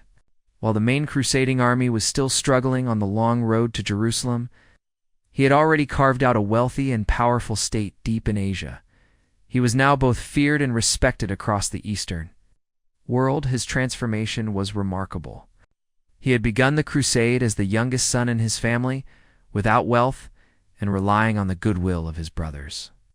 Overshadowed by leading nobles like Raymond of Toulouse and Hugh of Vermandois, as well as by seasoned adventurers like Bohemond, he had seemed unlikely to rise far. Yet now he stood above them, all a ruler in his own right, and the most capable and politically shrewd leader the Crusade had produced. The city of Antioch is situated along the Orontes River, around 12 miles from the Mediterranean coast. Founded in 300 BC by Seleucus I of Syria and named after his father, Antioch quickly rose to prominence as the leading city in Asia. During the Roman Empire, it was the third largest city in the world. For Christians, Antioch held special spiritual significance. It was here that followers of Jesus were first called Christians, and it was where St. Peter established his first bishopric.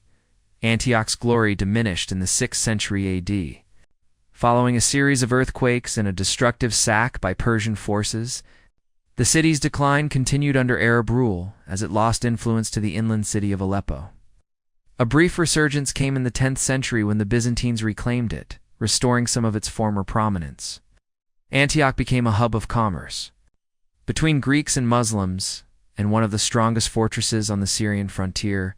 In 1085, the city was captured by Suleiman ibn Kutelmash. After his death, it came under the control of Sultan Malik Shah, who appointed the Turkoman warlord Yogisian as governor. Yogisian ruled Antioch for 10 years.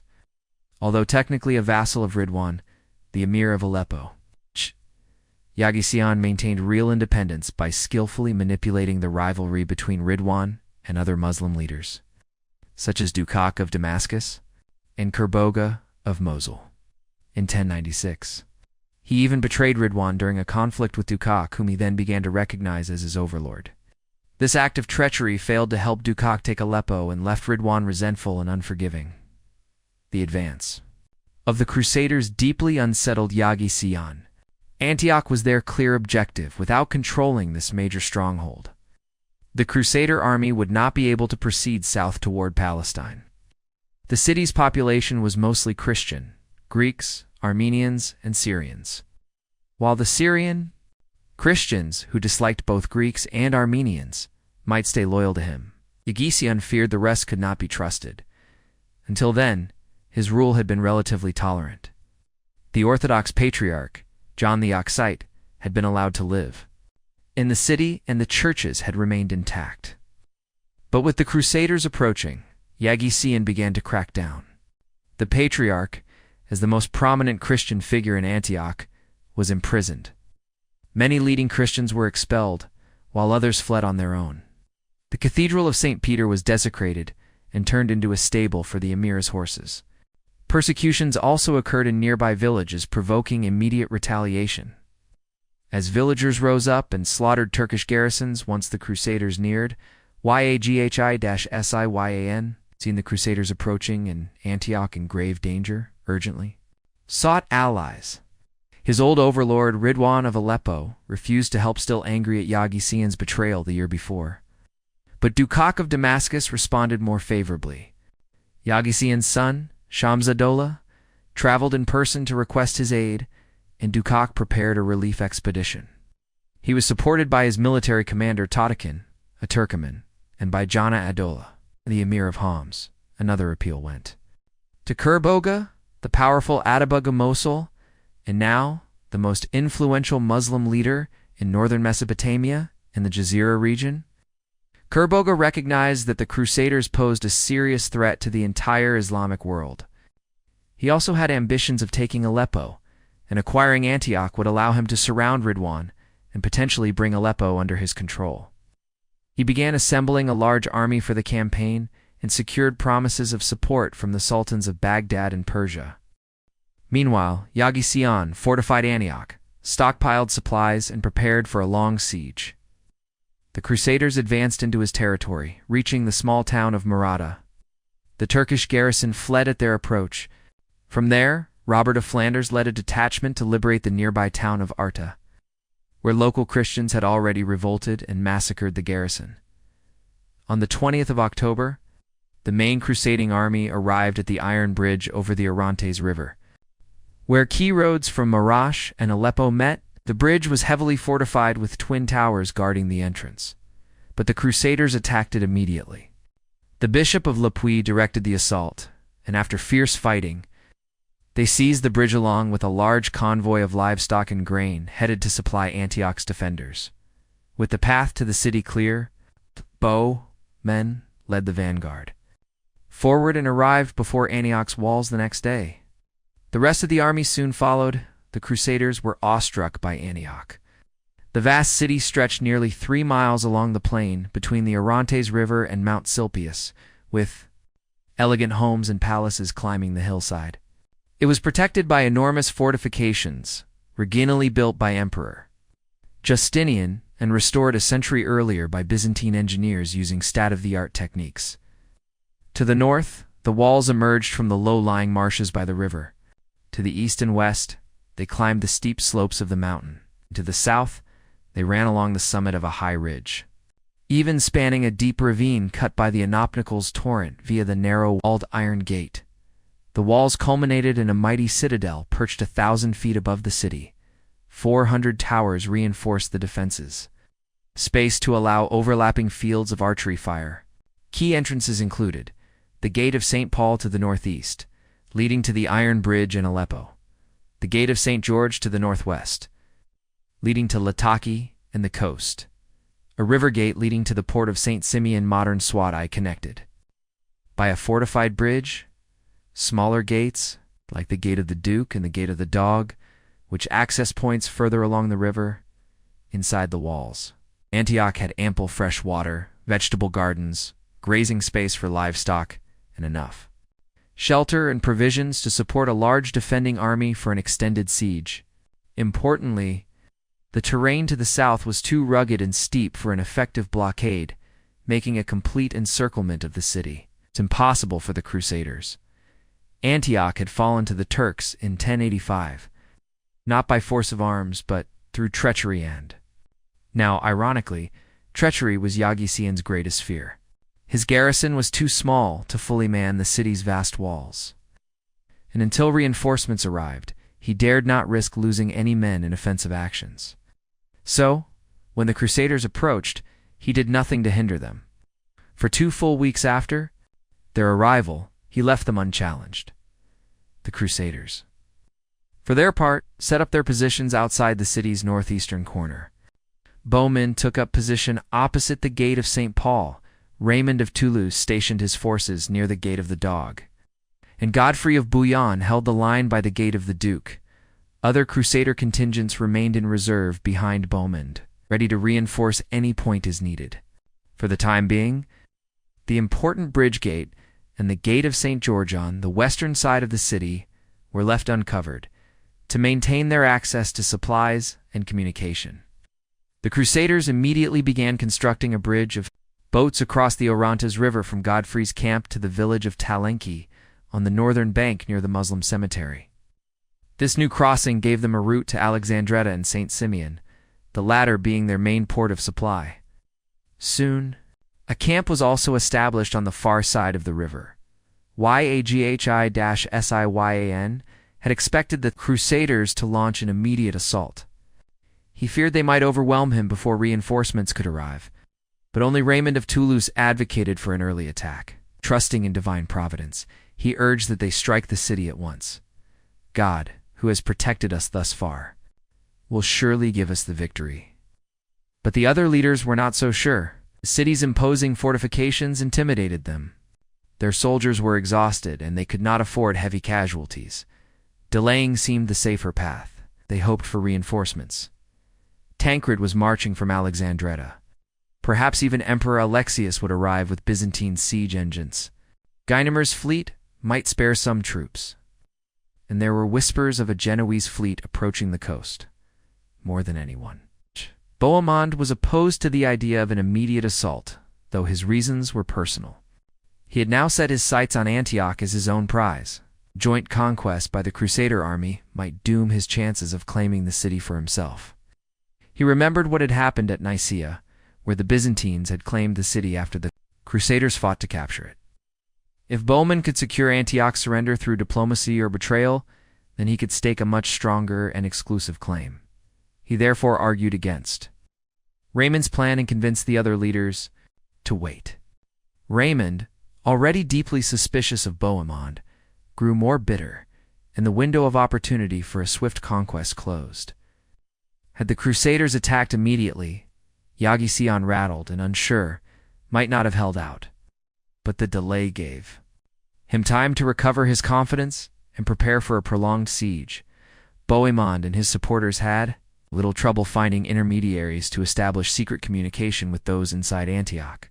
Thanks to the weak points in both the Crusaders' blockade and the city's defense, Christian refugees and exiles outside the walls remained in contact with their relatives still inside. This informal network allowed the Crusaders to stay well informed about what was happening within the city, but the same lines of communication worked in reverse. Many of the local Christians, especially the Syrians, were not necessarily loyal to the Crusaders. They were skeptical of whether rule by the Byzantines or Franks would truly be any better than rule under the Turks, and some of them sought to win Yaghi-Siyan's favor by keeping him updated on Crusader plans and weaknesses. It was from these informants that Yaghi-Siyan learned the Crusaders were hesitant to launch a full assault. Encouraged by this intelligence, Yaghi-Siyan began organizing sorties. His troops would slip out through the western gate and ambush small groups of Crusaders out foraging beyond the main army's protection. He also re-established contact with his garrison at Herons, a fortress beyond the Iron Bridge on the road to Aleppo, instructed them to harass the Crusader forces from the rear. Meanwhile, good news reached him. His son Shams ad-Dawlah's mission to Damascus had succeeded. An army was being raised to relieve Antioch as autumn turned into winter. The Crusaders' early optimism, based on Yaghi-Siyan's initial passivity, began to fade. Although they scored some important victories, morale was slipping. In mid-November, Bohemond led an expedition that succeeded in tricking the garrison of Herons into leaving their fortress, where they were promptly ambushed and annihilated. Almost simultaneously, a long-awaited Genoese fleet of 13 ships arrived at the port of St. Simeon, which the Crusaders quickly secured. These ships brought badly needed men, weapons, and supplies. A delayed response to Pope Urban II's plea to Genoa 2 years earlier. The Crusaders now had a crucial advantage: a direct sea link to the west for communication and resupply. Yet, these gains were overshadowed by a growing crisis: food shortages. When they had first arrived in the fertile plain of Antioch, the Crusaders had found it well stocked, plenty of sheep, cattle, and full village granaries. They had eaten well, but failed to store provisions for the coming winter. Now, as supplies dwindled, soldiers were forced to forage further and further afield, making them more vulnerable to Turkish raiders, especially those using the mountain terrain to their advantage.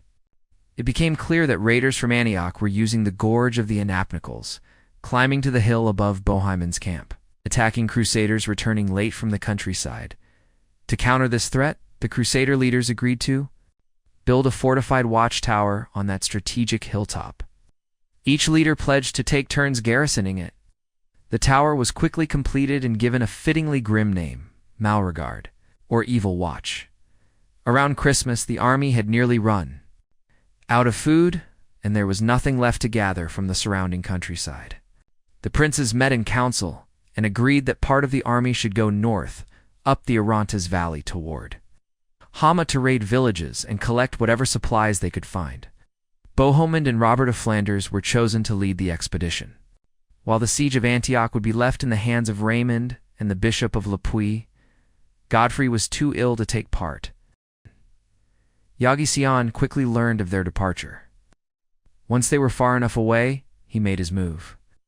On the night of December 29th, he launched a strong sortie across the bridge, attacking the Crusaders camped north of the river. These were likely Raymond's men, who had moved away from their original camp due to flooding from the winter rains. The attack caught them off guard, but Raymond reacted swiftly, gathered a group of knights and charged into the darkness, driving the Turks back across the bridge. His counterattack was so forceful that for a moment his troops managed to get across the bridge into the city before the gates could be shut, it looked like. Raymond might actually take Antioch and prove that the city could be stormed after all. But in the chaos, a riderless horse suddenly bolted into the crowd of knights packed onto the bridge, throwing them into confusion. In the darkness, no one could tell what was happening.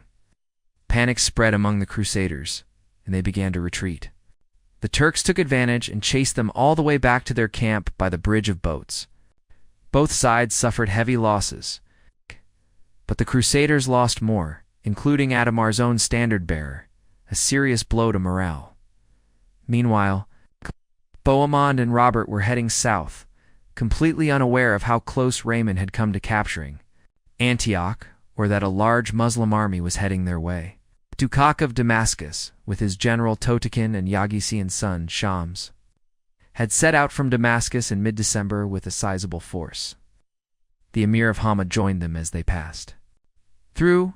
On December 30th, they reached Cesar, where they learned that a Crusader force was nearby. They marched straight for them, and the next morning surprised the Crusaders near the village of Albara. Robert's forces were slightly ahead of Bohemond's and nearly surrounded.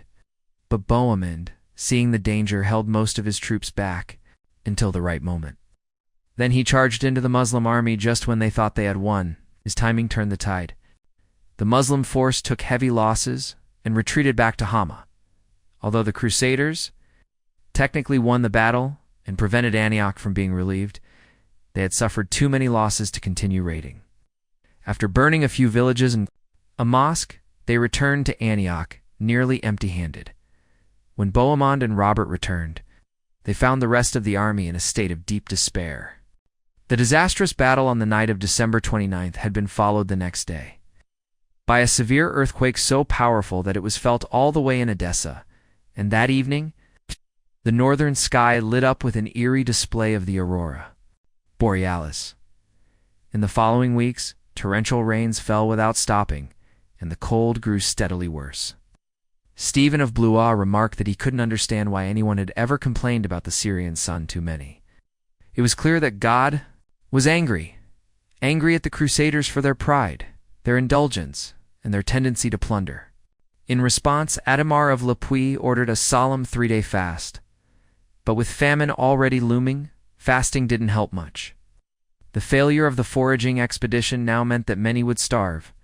Before long, 1 out of every 7 men was dying from hunger. Envoys were sent as far away as the Taurus Mountains to search for food. The Rupenian Armenian princes agreed to help as much as they could. Supplies also trickled in from Armenian monks in the Amanus Mountains, and local Armenian and Syrian Christians brought whatever edible goods they could find to the Crusader camp. But they did so for profit, not charity. A single donkey load of food was sold for 8 bezants, prices that only the wealthiest knights could afford.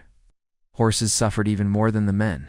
In the end, only about 700 horses remained in the entire army. A more generous source of help came from the island of Cyprus. The Bishop of Le Puy, likely following Pope Urban's instructions, had been diligent in forming good relations with Eastern Orthodox leaders. He treated them with a level of respect that contradicts the theory that the Pope had planned to use the Crusade to bring the Eastern Church under his authority. The imprisoned Patriarch of Antioch, still within the city, had little benefit from this outreach. The Turks would occasionally lock him in a cage and hang him from the city walls. But Patriarch Simeon of Jerusalem, who had left his post after Ortok's death, made the city too dangerous, had relocated to Cyprus. Once contact with him was established, Adhemar reached out. Though Simeon had written against Latin religious practices in a firm but reasonable tone, he was eager to work with the Western Church for the sake of Christian unity. Back in October, he and Adhemar had even co-authored a report on the Crusade to send to the Christians of Europe. Now, upon hearing about the army's dire condition, he arranged for regular shipments of food and wine from Cyprus to the Crusader camp. Everything the island could spare. Despite the generous supplies sent by the Patriarch of Jerusalem, the aid wasn't enough to relieve the widespread suffering in the Crusader camp. As hunger grew worse, more and more men began to desert. At first, it was just low-ranking soldiers slipping away in search of food or safety, either in nearby, more prosperous areas or on the long journey back to their homes. But then, one morning in January, it was discovered that Peter the Hermit had fled as well alongside a knight named William the Carpenter. William was known as a restless adventurer, not one to waste time on what he saw as a failing cause. He had previously deserted a campaign in Spain, but Peter's decision to run was harder to understand, given his spiritual role in the Crusade. Tancred quickly led a party to catch the deserters and brought them back in disgrace. Since Peter's public image was still important, his betrayal was quietly forgiven. William, on the other hand, was treated harshly. He was made to stand all night in Bohemond's tent, and in the morning was given a stern and threatening lecture. William swore never to desert again until the Crusaders reached Jerusalem, but he would eventually break that promise.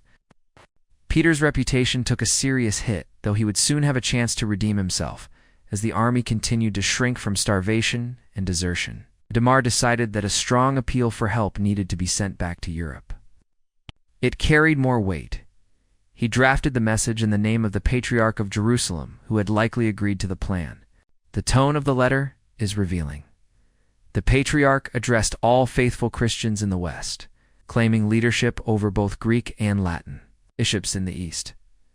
He called himself apostolic and went as far as to declare that anyone who failed to fulfill their crusading vow would be excommunicated. The letter sounded as though it came from an independent religious leader.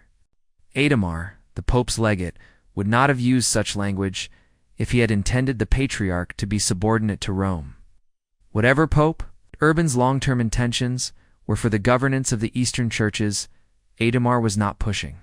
For papal supremacy, we don't know how the letter was received in the West, or what kind of response it brought, although the Crusaders showed proper respect to the leaders of the Eastern Orthodox Church. Their relationship with the political head of the Eastern Empire began to break down. In early February, the emperor's representative, Tancred, suddenly left the army. He had been with the Crusaders since Nicaea, accompanied by a small group mostly made up of guides and engineers, and had appeared to have a good relationship with the Crusades leaders.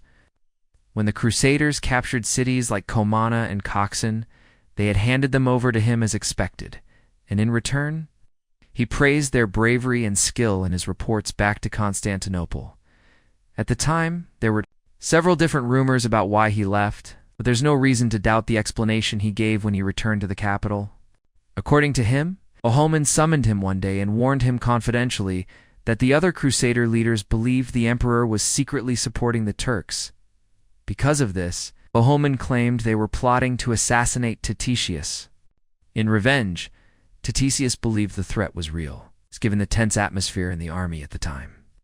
With tempers flaring and desperation setting in, it wouldn't have been surprising for someone to be made a scapegoat. Tancred also believed the Crusaders, exhausted and starving, had little hope of capturing the powerful city of Antioch.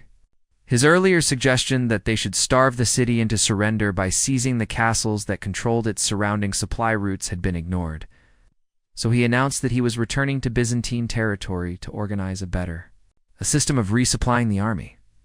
He boarded a ship at the port of St. Simeon and set sail for Cyprus. To make it appear as though he intended to return, he left most of his staff behind with the army. But once he was gone, Bohemond's allies spread rumors that Tatesius had fled out of cowardice or even treachery, fearing the coming Turkish counterattack. They argued that if the emperor's own representative had behaved so dishonorably, then the Crusaders were no longer bound by any promises to the Byzantine Empire. In other words, they were free to keep Antioch for themselves. Bohemond began spreading word that he was considering leaving the Crusader army. He claimed he could no longer neglect his responsibilities back home. Up to that point, he had played a leading role in the Crusade's military efforts, and he believed that the threat of losing his support at such a crucial moment would alarm the army. He hinted that if he were granted control over Antioch, it would make up for whatever losses he might face from being away from Italy. While the other princes saw through his tactics, he gained considerable sympathy from the common soldiers. Meanwhile, the Turks were regrouping to relieve the siege of Antioch. After Dukac failed to provide the promised assistance, Yagision turned once more to his former overlord Ridwan of Aleppo.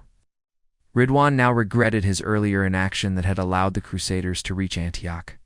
When Yagision accepted his authority again, Ridwan agreed to help. Supported by his cousin Sokman, the Ortakid from Dorbekir, and his father-in-law, the emir of Hama. In early February, their combined forces retook Harran and began preparing for an assault on the Crusader camp. When news of this reached the Crusaders, their leaders met in Adamar's tent. Their Bohemond suggested that the infantry stay in the camp to defend against any attacks from the city, while the knights, only 700 of whom were still battle-ready, would launch a surprise attack on the approaching Turkish forces. His plan was approved. On the evening of February 8th, the Frankish cavalry crossed the pontoon bridge and positioned themselves between the river and Lake Antioch, ready to strike the Turks as they attempted to cross the iron bridge. At dawn, the Turkish army appeared, and the Crusaders launched an immediate charge before the Turkish archers could organize. Though the initial charge didn't break the Turkish formation, the knights pulled back strategically, drawing the enemy into a narrow area where the lake and river restricted their movement. There, the knights launched a full-force assault. Overwhelmed by the heavy cavalry, the lightly armed Turks broke ranks and fled, causing chaos among their own forces. Ridwan's entire army soon fell into disarray and retreated toward Aleppo. As they fled through Harran, its garrison joined them, abandoning the town, which the local Christians then returned to the Crusaders. While the cavalry were achieving this stunning victory, the infantry had a tougher fight. Yagision launched a major assault on the Crusader camp. The defenders began to falter, but in the afternoon, the returning victorious knights were seen approaching. Realizing the relief army had been defeated, Yagision ordered his forces to retreat back inside the city walls. Although the defeat of the Second Relief Army boosted the Crusaders' morale, it did little to improve their immediate circumstances. Food remained scarce, even though supplies had started arriving at the port of St. Simeon, mostly from Cyprus. There, the Patriarch Simeon, along with the often overlooked Tatesius, had gathered all available provisions. However, the route from the port to the camp was constantly threatened by raiding parties from the city, who ambushed the smaller convoys. Meanwhile, Antioch itself continued receiving supplies through the still unguarded Gate of St. George and over the fortified bridge, to secure the bridge and make the road to St. Simeon safer. Raymond proposed building a tower on the north bank nearby, but progress was slow due to a shortage of building materials and skilled laborers. Then, on March 4th, an Englishman fleet arrived at St. Simeon, led by the exiled English prince Edgar Atheling. The fleet brought pilgrims from Italy and had stopped in Constantinople, where Edgar joined and placed himself under the emperor's command. It was there the fleet had been stocked with siege equipment and skilled workers who arrived just when they were most needed. The Crusaders, however, made no mention of the emperor's contribution. Upon hearing of the fleet's arrival, Raymond and Bohemond decided to go together, neither trusting the other to go alone to recruit as many fighters as possible, and escort the craftsmen and supplies back to the main camp. On March 6th, while returning along the road from St. Simeon with their loads, they were ambushed by a unit from the city's garrison. Taken by surprise, their troops panicked and fled, abandoning their valuable cargo to the enemy. Some stragglers reached the camp and spread the rumor that both Raymond and Bohemond had been killed. Reacting to the news, Godfrey prepared to lead a rescue mission. At that moment, the Turks launched a sudden attack from the city on the Crusader camp, hoping to distract them and give their ambushing force, now burdened with loot, a safe path back to the city. But Godfrey's troops, already armed and ready to head toward the port road, held their ground until Raymond and Bohemond suddenly reappeared with the remnants of their forces. Despite being weakened, their arrival gave Godfrey the reinforcements needed to repel the attackers. The Crusader leaders then worked together to cut off the retreat of the ambushers. Their strategy was completely effective. Laden with stolen goods, the Turkish raiders were outmaneuvered and slaughtered as they tried to reach the bridge. The valuable building supplies were recovered. Reports claimed that 1,500 Turks were killed, many drowning in the river as they tried to escape. Among the dead were 9 emirs. That night, members of the city garrison crept out to bury their fallen in the Muslim cemetery on the river's north bank. The Crusaders saw them and let them proceed without interference. But the following morning, they returned to the graves, exhuming the bodies in search of gold and silver ornaments worn by the dead. The Crusaders' recent victory allowed them to fully blockade Antioch. With the arrival of workers and building materials, they completed construction of a fortress overlooking the fortified bridge. It was built near a mosque by the Muslim cemetery and officially named the Castle of Lama Hamori, derived from an old French word for mosque. However, when the leaders discussed who should take command of the fortress, Raymond, who had first proposed its construction, insisted on keeping control himself. As a result, it became commonly known as Raymond's Castle. The building was completed by March 19th and quickly proved effective in cutting off access to the bridge gate. However, the Gate of St. George remained open. To bring it under control, the Crusaders decided to build another castle on the site of a former convent on the hill facing the gate. Construction was finished in April, and the new fortress was entrusted to Tancred. It was given 300 marks to cover the costs. From that point on, no supply caravans were able to reach the city, and its residents could no longer send their livestock outside the walls to graze as they had before. While individual raiders could still slip over the walls of Mount Silpius or sneak through the narrow iron gate, organized sorties became impossible. As the city's garrison began to feel the effects of starvation, the Crusaders' own supply situation improved. The arrival of spring brought better weather and safer conditions for foraging as Turkish attacks became less frequent. Meanwhile, merchants who had previously sold their goods at high prices to the city's defenders began doing business with the Crusaders instead, making more food available and boosting the army's morale. Not long after his fortress was completed, Tancred intercepted a large shipment of food intended for Yogisian. The convoy, transported by Syrian and Armenian Christian merchants, was captured and brought back to the Crusader camp. These successes encouraged the Crusaders to believe that Antioch could now be starved into surrender. But they knew they had to act fast. Kerboga of Mosul, a formidable enemy, was already gathering his army. While the Crusaders were still in Constantinople, Emperor Alexius had advised them to reach some sort of agreement with the Fatimids of Egypt. The Fatimids were bitter enemies of the Turks, generally tolerant of their Christian subjects, and had a history of negotiating with Christian powers. It's likely that the Crusaders did not act on this advice at the time. However, in early spring, an Egyptian delegation arrived at the Crusader camp outside Antioch, sent by Alafdel, the powerful vizier of the young Caliph al-Musta'li. Alafdel's proposal appears to have involved dividing the Seljuk Empire. The Crusaders would control northern Syria, while Egypt would take Palestine. He likely viewed the Crusaders as mercenaries working for the Byzantine Emperor and assumed that restoring the pre-Turkish territorial balance would seem reasonable to them. The Western princes welcomed the Egyptian envoys warmly, though they made no firm commitments. The Egyptians remained at the camp for several weeks before returning home, accompanied by a small Frankish delegation and bearing generous gifts, mostly spoils taken in the victory of March 6th. These diplomatic exchanges showed the Crusaders how beneficial it could be to engage in political maneuvering with Muslim powers. Putting aside some of their religious biases, they soon attempted a similar approach when they learned of Kerboga's military preparations.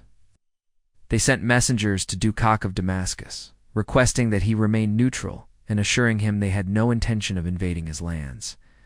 But Dukak, who saw his brother Ridwan of Aleppo as his main rival, and noticed that Ridwan had resumed a neutral stance, refused to accept their offer.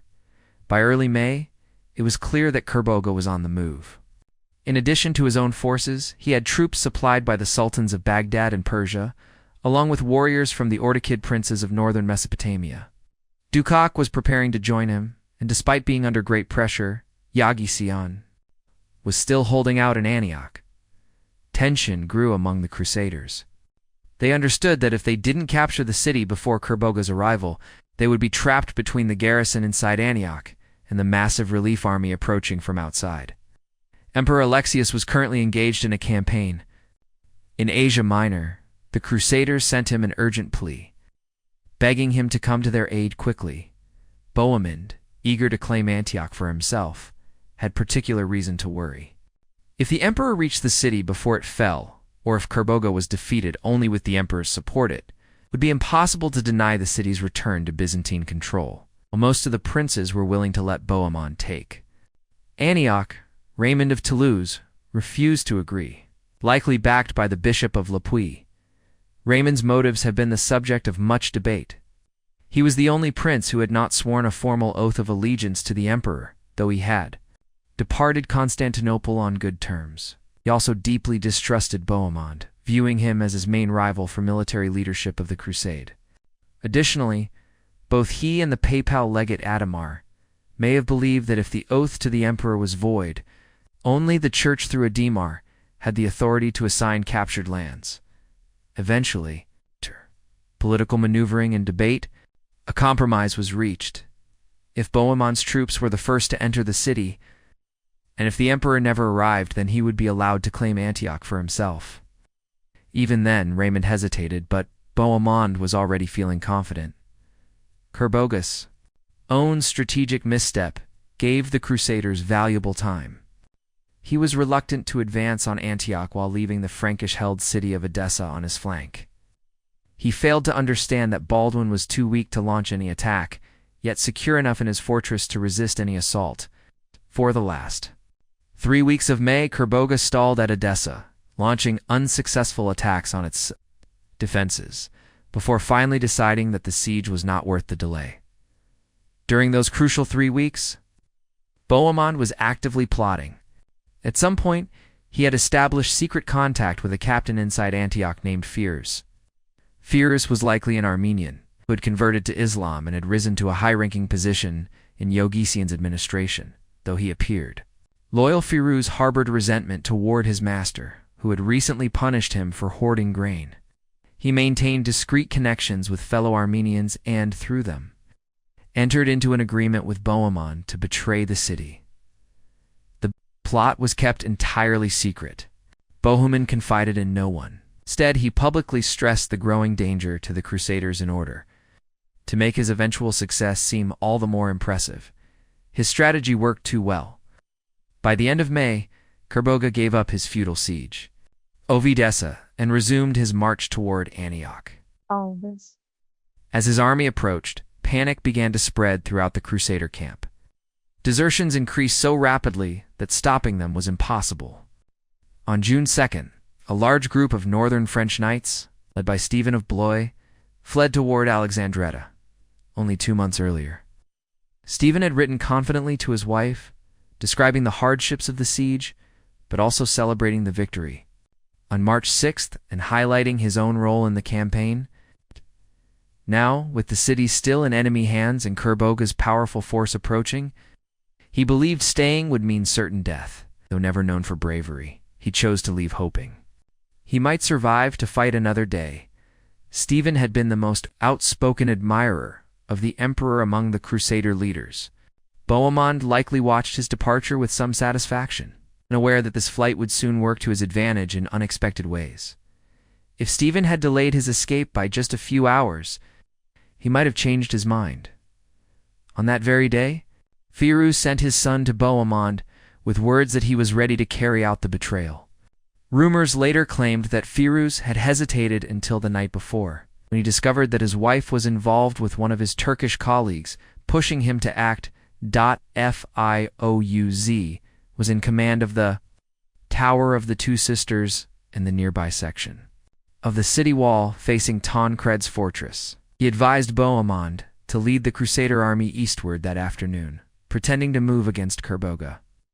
Then, after nightfall, they should double back to the western side of the city, bringing ladders to scale the wall near the tower, where Fiatos would be waiting. If Bohemond agreed to the plan, Firuz would send his son back that evening as a hostage to prove his commitment.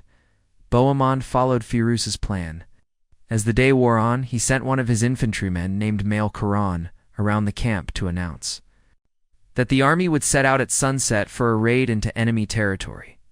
Then he summoned the leading princes, Ezedemir, Raymond, Godfrey, and Robert of Flanders, and, for the first time, revealed his secret plan. Tonight, he told them, if God is with us, Antioch will be ours. If Raymond felt any jealousy, he kept it to himself. He and the others gave their full support. At sunset, the Crusader army began moving east. The cavalry advanced through the valley in front of the city, while the infantry climbed over the hills behind. The Turks inside Antioch saw them depart and relaxed, expecting a quiet night. But in the middle of the night, the army reversed course. Heading back toward the western and northwestern walls just before dawn, Bohemond's forces arrived at the Tower of the Two Sisters. A ladder was raised against the tower, and 60 knights climbed up one by one, led by Folk of Chartres. They entered through a high window into a room where Firuz waited anxiously. At first he was alarmed by how few of them there were.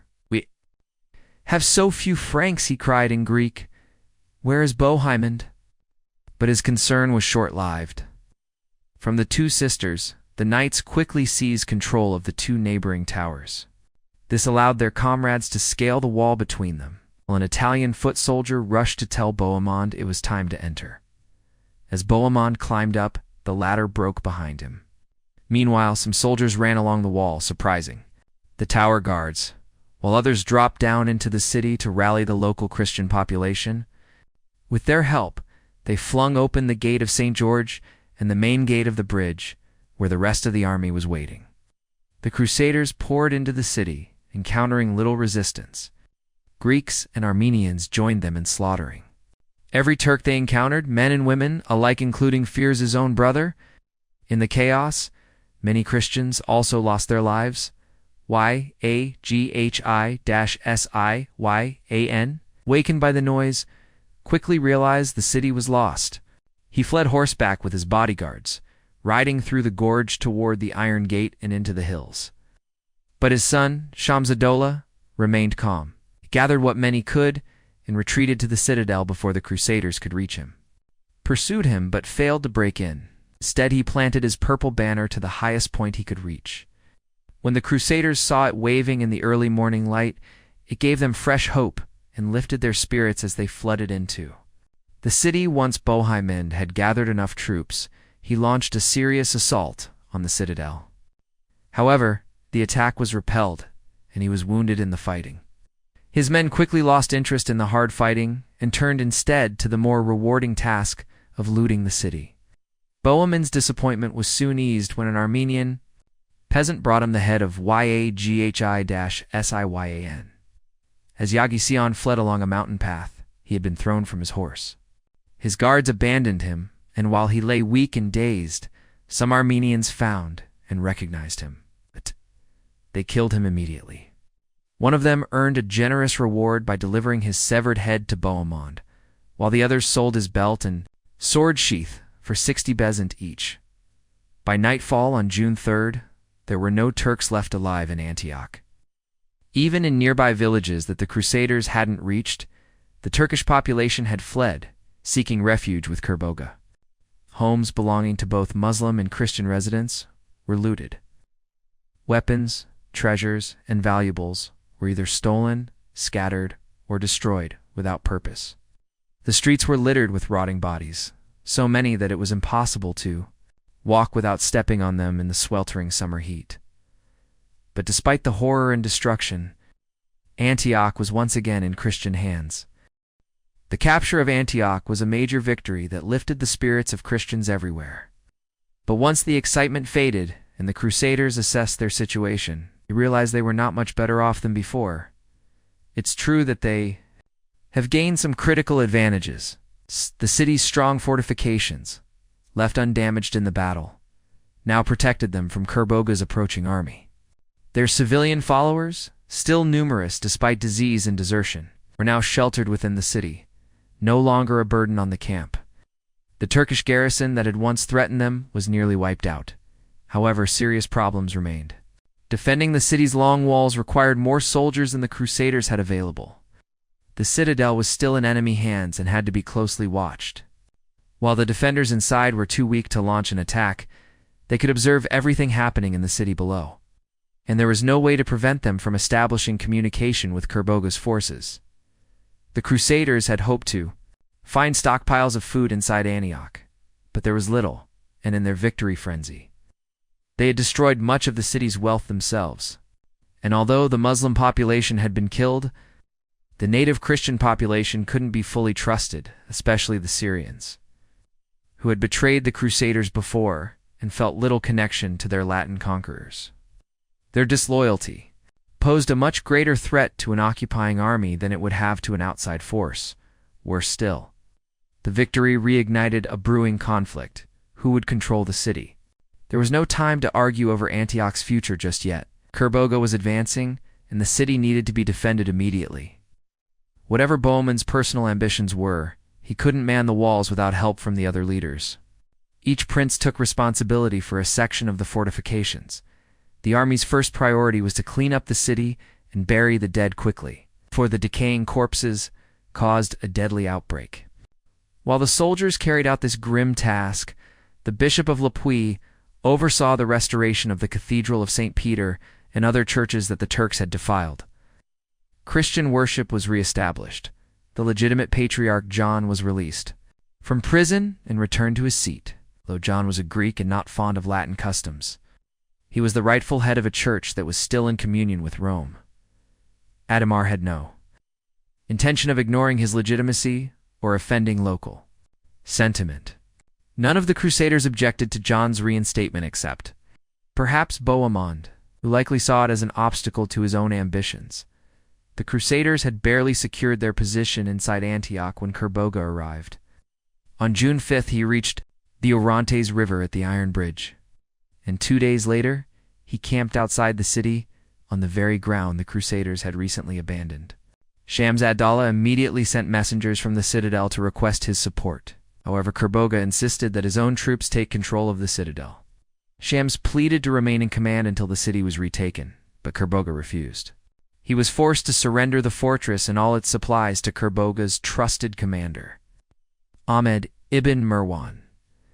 Kerboga's initial plan was to break into the city from the citadel. Anticipating this move, Bohemond and Raymond had quickly constructed a makeshift wall to separate the citadel from the rest of the city's defenses. This was the most vulnerable part of their fortifications, and the princes took turns guarding it. After scouting the area, Ahmed ibn Marwan launched an assault on this section. Likely early on June 9th, the defense was led by Hugh of Vermandois, the Count of Flanders, and the Duke of Normandy. Though nearly overwhelmed, they managed to repel the attack with heavy casualties on both sides. Realizing the cost of a direct assault, Kerboga shifted tactics. He decided to surround the city completely and wait for starvation to weaken the Crusaders. On June 10th, he completed the encirclement. The Crusaders made a fierce attempt to disrupt the blockade with a sortie, but they were quickly driven back behind the walls. The failure left the Crusaders deeply demoralized. The hope and energy they had gained from capturing the city just a week earlier now gave way to despair. Food became desperately scarce. A small loaf of bread cost a bezant, a single egg 2 bezants, and a chicken 15. Many people survived only on tree leaves or dried animal hides. Ottomar of Lapuy tried in vain to organize food relief for the poorest pilgrims. Among the knights, some began to think that Stephen of Blois had made the wisest decision by leaving.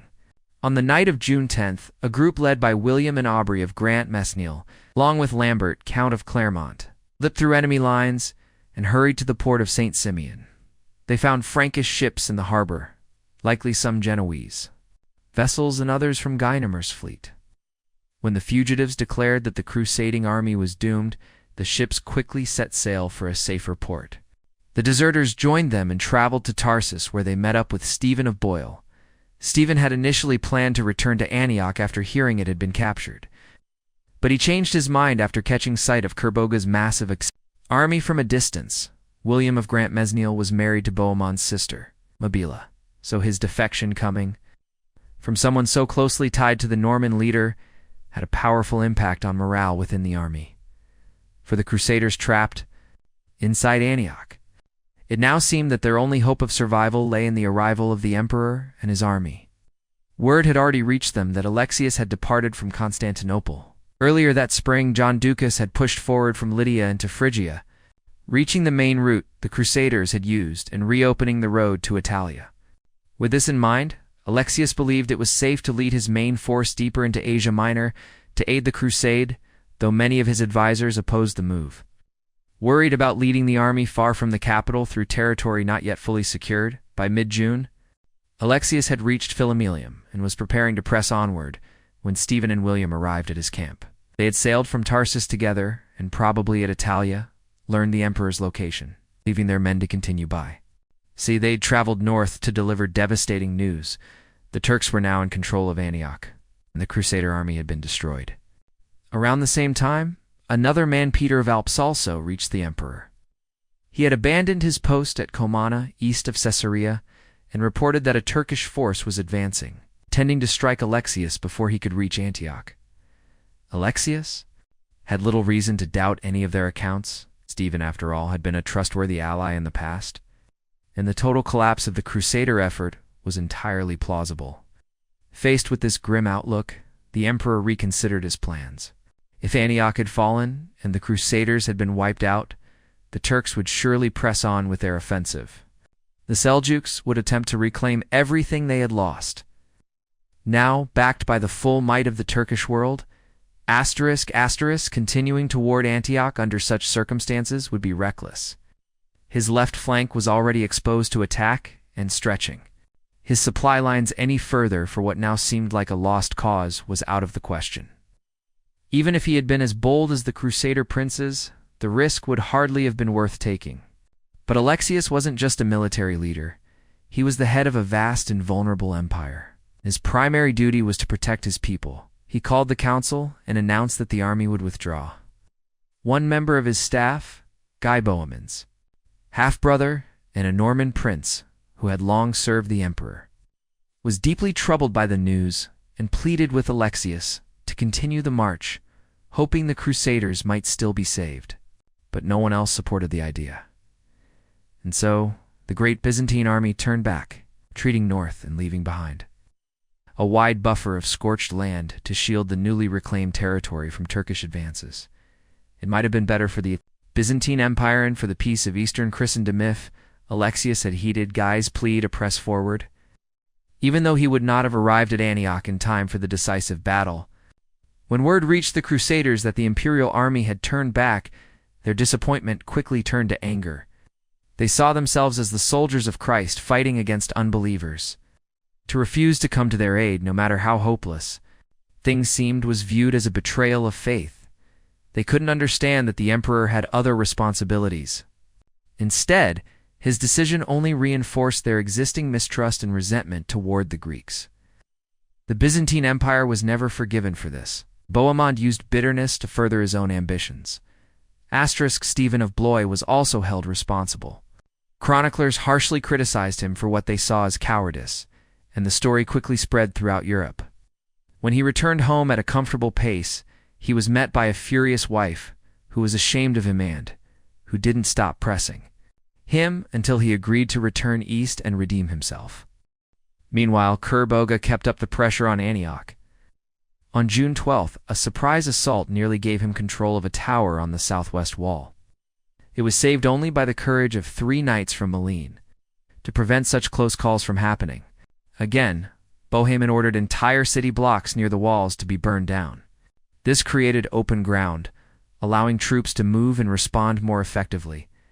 At this low point, the Crusaders' morale was suddenly lifted by a series of events they saw as signs of divine favor. Though they were hungry and afraid, and their faith had begun to falter, it had not entirely failed them. In this atmosphere of fear and exhaustion, dreams and visions flourished. To people in the Middle Ages, the supernatural wasn't considered unlikely or rare. Modern ideas about the subconscious mind didn't exist. Dreams and visions were thought to come from God or, sometimes, from the devil. Skepticism, when it existed, was aimed more at the dreamer's honesty than at the idea of visions themselves. This mindset must be kept in mind when considering the extraordinary events that followed. On June 10th, 1098, a poorly dressed peasant arrived at Count Raymond's tent and insisted on speaking with both the Count and the Bishop of Le Puy. His name was Peter Bartholomew. He had joined the Crusade as the servant of a Provençal pilgrim named William Peter. Although of humble origins, Peter was not entirely uneducated. Still, he was known among the soldiers as a rather dubious character, more interested in life's pleasures than in spiritual matters. Peter claimed that over the past few months, he had been tormented by visions. In them, St. Andrew had revealed the location of one of Christianity's most sacred relics, the holy lance that had pierced Christ's side. The first vision, he said, came on the night of the earthquake on December 30th, as he prayed in fear. An old man with silver hair appeared, beside a tall, radiant youth. The old man identified himself as St. Andrew and instructed Peter to go at once to the Bishop of Le Puy and Count Raymond. The bishop, the saint said, was to be rebuked for neglecting his duties as a preacher. The Count, on the other hand, was to be shown the hiding place of the lance. Peter described being miraculously transported clad only in his shirt to the city, to the Cathedral of St. Peter, which the Turks were using as a mosque. Entering through the south door into a chapel, St. Andrew disappeared into the ground and returned carrying the lance. When Peter tried to take it, he was told to come back after the city had been captured, bringing 12 companions with him, to search for it in the same place. Then he found himself returning to the camp, but Peter did not obey. He feared no one would take a poor man like him seriously. Instead, he went on a foraging mission to Edessa. On the morning of February 10th, while staying in a castle near Edessa, St. Andrew appeared again this time, reprimanding him for his disobedience. As punishment, Peter temporarily lost his sight. The saint also reminded him that God had placed the Crusaders under his special protection, and that all the saints longed to take up their bodies and fight. Alongside them, Peter admitted his mistake and returned to Antioch. But again, he lacked the courage to speak to the great lords. In March, when his master William Peter traveled to Cyprus to buy food, Peter went with him. On the night before Palm Sunday, March 20th, while they were sleeping, in a tent at St. Simeon, St. Andrew appeared once more. Peter repeated his excuses. The saint reassured him and gave further instructions for Count Raymond to follow when the Crusaders reached the River Jordan. William Peter overheard the conversation but saw nothing himself. Peter then returned to Antioch, but once more failed to gain an audience with Count Raymond. So he set out again toward Mamistra to resume the journey to Cyprus.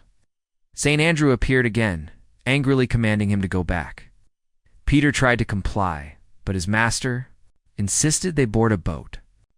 3 times the vessel was blown back to shore before finally landing on an island near St. Simeon, where they gave up the journey. Peter fell ill for a time. By the time he recovered, Antioch had been captured. He entered the city and fought. In the battle on June 10th, narrowly surviving after being crushed between 2 horses, St. Andrew then appeared again, this time so sternly that Peter no longer dared to disobey. He told his story first to his fellow soldiers, Despite widespread skepticism, he now came forward to repeat it to Count Raymond and the Bishop of Lapuy. Adhemar was not impressed. He saw Peter Bartholomew as a questionable and untrustworthy figure. Perhaps he was irritated by the implied criticism of his own commitment as a preacher. Or maybe he recalled having seen another Holy Lance in Constantinople, one whose claim to authenticity was long established. As a seasoned churchman, he was naturally skeptical of visions reported by uneducated men. Raymond, on the other hand, had a simpler and more fervent form of piety, and he was more open to believing. He agreed to attend a solemn search for the lance in 5 days and, in the meantime, placed Peter Bartholomew under the care of his chaplain. Visions, it seemed, were contagious. That same evening, while the princes were gathered in the upper part of the city, near the wall guarding the citadel, a priest from Valence named Stephen approached them, asking to speak. He said that the night before, fearing the Turks had captured the city, he had gone with several other clerics to the Church of Our Lady to hold a prayer service. After the others had fallen asleep, he lay awake and saw before him a figure of extraordinary beauty. The figure asked who the men were, and seemed pleased to learn they were good Christians, not heretics. Then he asked Stephen if he recognized him. Stephen began to say no, but noticed a halo in the shape of a cross around the figure's head, just like in depictions of Christ. The figure then identified himself as Christ and asked who led the Crusader army. Stephen replied that there was no single leader, but that a bishop held the highest authority. Christ then told Stephen to inform the bishop that the people had strayed, indulging in lust and immorality. But if they turned back to a truly Christian way of life, he would send them divine protection within 5 days. A radiant lady then appeared and told Christ that these were the people for whom she had pleaded so often. St. Peter also appeared beside them. Stephen tried to wake one of his companions to witness the vision. But before he could, the figures vanished. Adhemar was willing to accept Stephen's vision as genuine. Stephen was a respected priest, and he swore on the gospel that he was telling the truth. Seeing that the other princes were moved by the story, Adhemar immediately urged them all to swear, in the presence of the Holy Sacrament, that none of them would leave Antioch without the agreement of the rest. Bohemond was the first to take the oath, followed by Raymond, Robert of Normandy, Godfrey, Robert of Flanders, and then the lesser lords. News of the oath spread quickly and lifted the spirits of the army. Stephen's mention of a divine sign, arriving in 5 days, also gave credibility to Peter Bartholomew's claims. Hope and anticipation spread through the camp. On June 14th, meteor was seen falling toward the Turkish camp. Many saw it as a divine omen. The next morning, Peter Bartholomew was taken to the Cathedral of St. Peter, accompanied by a group of 12, including Count Raymond, the Bishop of Orange, and the chronicler Raymond of Aglers. Workmen spent the entire day digging into the cathedral floor, finding nothing. Count Raymond left, disappointed. Then Peter, wearing only a shirt, jumped into the trench himself. Asking everyone to pray, he triumphantly pulled out a piece of iron. Raymond of Aglers claimed he had embraced the object while it was still buried. The story of the discovery spread rapidly, filling the army with joy and renewed energy. It's impossible now to say exactly what happened. The cathedral had recently been cleaned when it was reconsecrated, and Peter may have worked there after returning to Antioch, a date he never clearly gave, giving him a chance to bury the object himself. Or perhaps he had an uncanny ability to sense the presence of metal. Remarkably, even in an age when miracles were widely accepted, Adhemar continued to believe Peter was a fraud. As later events would show, others shared that skepticism, though no one voiced it yet. The discovery of the relic had inspired such hope even among the Greeks and Armenians that no one wanted to spoil the uplifting moment. Peter, however, somewhat shook the confidence of his supporters 2 days later when he claimed to have received another visit from St. Andrew. Possibly feeling envious of Stephen's direct encounter with Christ, Peter was pleased to report that the silent figure who had accompanied Andrew in his own visions was, in fact, Christ himself. The saint also gave Peter detailed instructions for how the discovery should be commemorated both immediately and on future anniversaries. The Bishop of Orange, growing suspicious of the amount of liturgical detail Peter was providing, asked if he could read. Peter, sensing danger, claimed to be illiterate. This was soon exposed as a lie, but his supporters were comforted when he suddenly seemed to lose the ability to read entirely. St. Andrew then appeared again, warning that the Crusaders were running out of time as hunger threatened them. A battle against the Turks must happen soon. He instructed the people to fast for 5 days to atone for their sins, after which the army would be granted victory. He also gave one final order. There was to be no looting of the Turkish camp after the battle, with Count Raymond sick. Bohemond had taken full command of the Crusader forces. He had already decided that their only option was to launch a full-scale attack on Kerboga's camp. It's possible that St. Andrew's latest message to Peter Bartholomew Jing, such an attack was inspired more by human strategy than divine revelation. As the morale of the Crusaders was rising, Kerboga was facing growing problems within his own ranks. Ridwan of Aleppo still refused to join the campaign. But Kerboga now saw a need for his support and began negotiating with him. This move angered Dukak of Damascus, who was already nervous about Egyptian advances in Palestine and eager to return south. Meanwhile, the Emir of Homs refused to cooperate with the Emir of Manbij due to a family feud. Tensions were also high between the Turks and Arabs in Kerboga's own. Kerboga tried to maintain discipline through strict authoritarian rule. But the emirs, who all knew that he was just an Atabug, a regent with no royal blood resented his authority. As June wore on, desertions increased. Many Turks and Arabs left his army and returned home. The Crusader leaders were likely aware of these internal issues and decided to try one last diplomatic approach to convince Kerboga to abandon the siege. On June 27th, they sent an embassy to his camp, led by Peter the Hermit and a Frank named Herluin, who could speak both Arabic and Persian. That Peter was chosen shows he had regained some standing in the army. Despite the disgrace he suffered after his attempted desertion 5 months earlier, none of the princes went, likely out of concern that their safety wouldn't be guaranteed. So Peter, as the most well-known non-combatant, was considered the best option. His willingness to go showed courage and helped restore his reputation. We don't know exactly what Peter and Herluin offered Kerboga, since the dramatic speeches later attributed to them by chroniclers were likely invented. Some sources suggest they proposed settling the conflict with a series of single combats.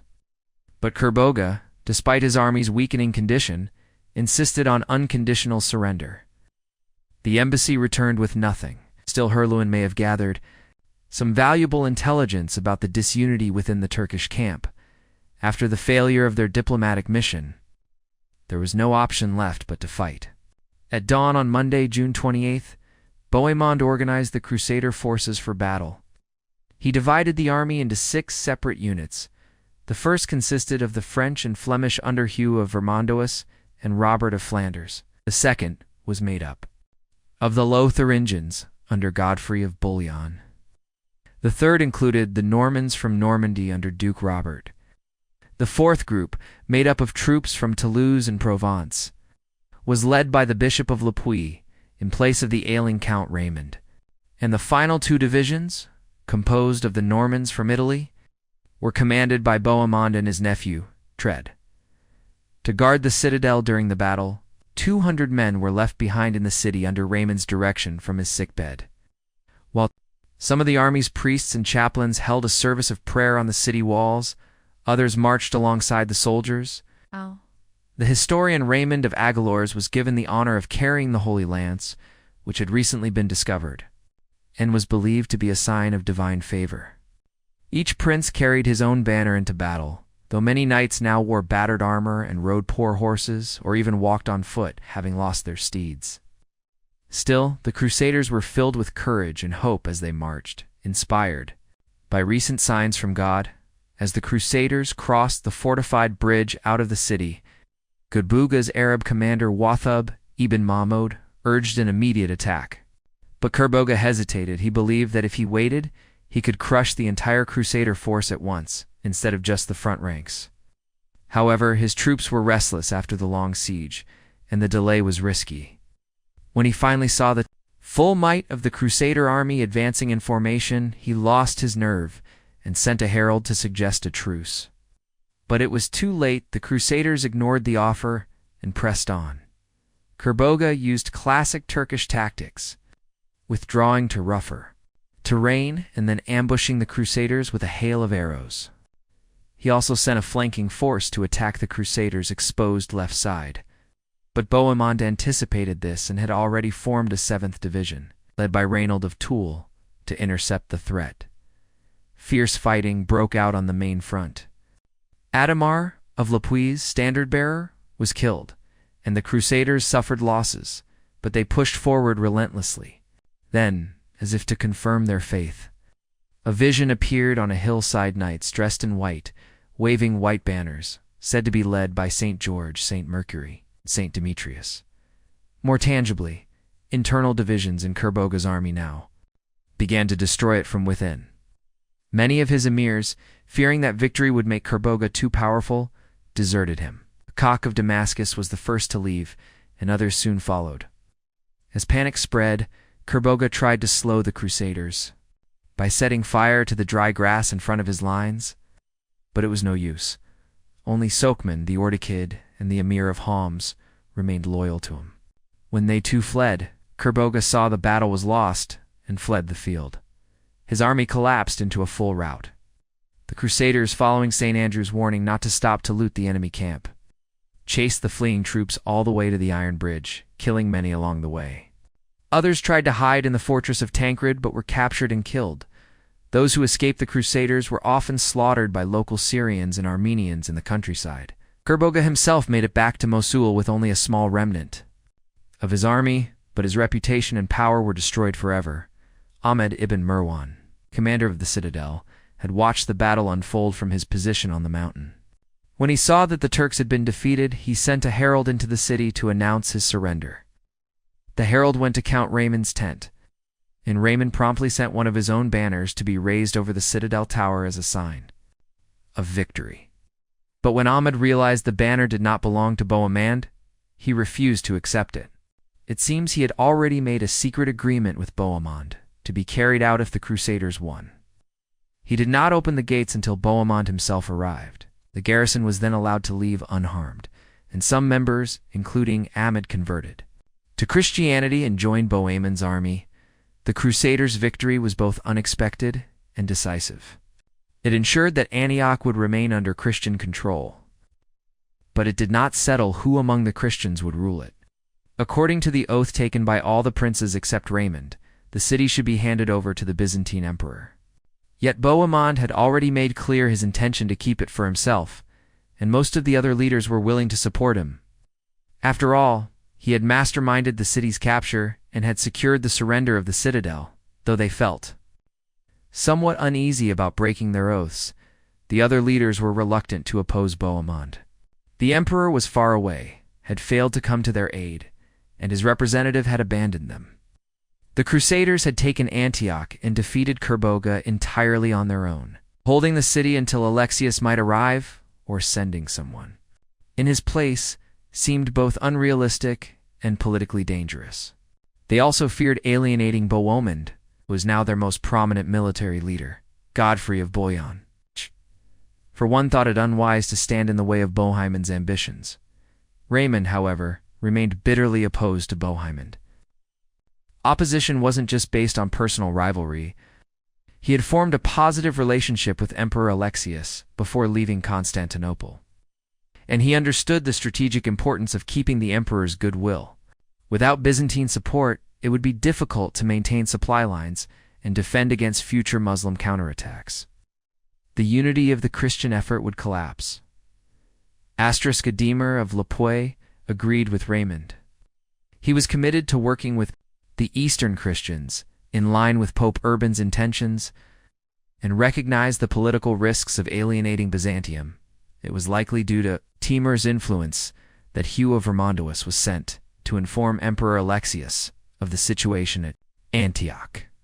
Now that the city was secure, Hugh wanted to return home and planned to travel via Constantinople. The Crusaders still believed that Alexius was on his way across Asia Minor. News of his retreat after meeting Stephen of Blois had not yet reached them. Adhemar and Raymond hoped that Hugh's report would spur the emperor to resume his advance toward them. At the same time, the Crusade leaders agreed to remain at Antioch until November, before marching on to Jerusalem. It was a sensible decision. The army was exhausted, and moving forward during the sweltering Syrian summer along unfamiliar, arid routes would be reckless. Moreover, the question of who would ultimately control Antioch still needed to be resolved. Adhemar undoubtedly hoped the emperor would arrive by then to settle the matter. Hugh left in early July accompanied by Baldwin of Hainault. But while traveling through Asia Minor, their group was ambushed and badly beaten by the Turks. Baldwin disappeared during the attack, and his fate remained unknown. Hugh eventually reached Constantinople, but not until autumn. By the time he spoke to the emperor and relayed the full story of Antioch, it was too late in the season to attempt a military campaign across the Anatolian mountains. Alexius would not be able to reach Antioch before the following spring. Meanwhile, tensions within Antioch were rising. Initially, the citadel had been jointly occupied by Bohemond, Raymond, Godfrey, and Robert of Flanders. But Bohemond controlled the most important towers. Now he managed to push out the troops of the other commanders, likely with the approval of Godfrey and Robert. Leaving Raymond's protests ignored, Raymond was furious and, in retaliation, held exclusive control of the fortified bridge and Yagician's palace. However, Raymond was still too ill to take decisive action, and now Adhemar also feels sick. With both leaders of the southern French forces incapacitated, their troops suffered increasing mistreatment, especially at the hands of the Normans. Many of them began hoping that Raymond and Bohemond would reconcile. Bohemond, acting as though he were already the city's ruler, wasted no time asserting his authority. As soon as news of Kerboga's defeat spread, Genoese merchants rushed to Antioch, eager to claim a stake in its lucrative trade. On July 14th, Bohemond granted them a charter allowing them to establish a market, a church, and 30 houses. From that point on, the Genoese fully supported his claim to Antioch and helped maintain his connection to Italy. They promised to back him up against any challengers, except the Count of Toulouse. If a conflict arose between Bohemond and Raymond, the Genoese declared they would remain neutral, while Raymond and Bohemond continued to eye each other with suspicion. Many of the lesser nobles drifted away, went to join Baldwin in Edessa, while others set off on expeditions to raid for plunder or to establish small fiefs in the surrounding countryside.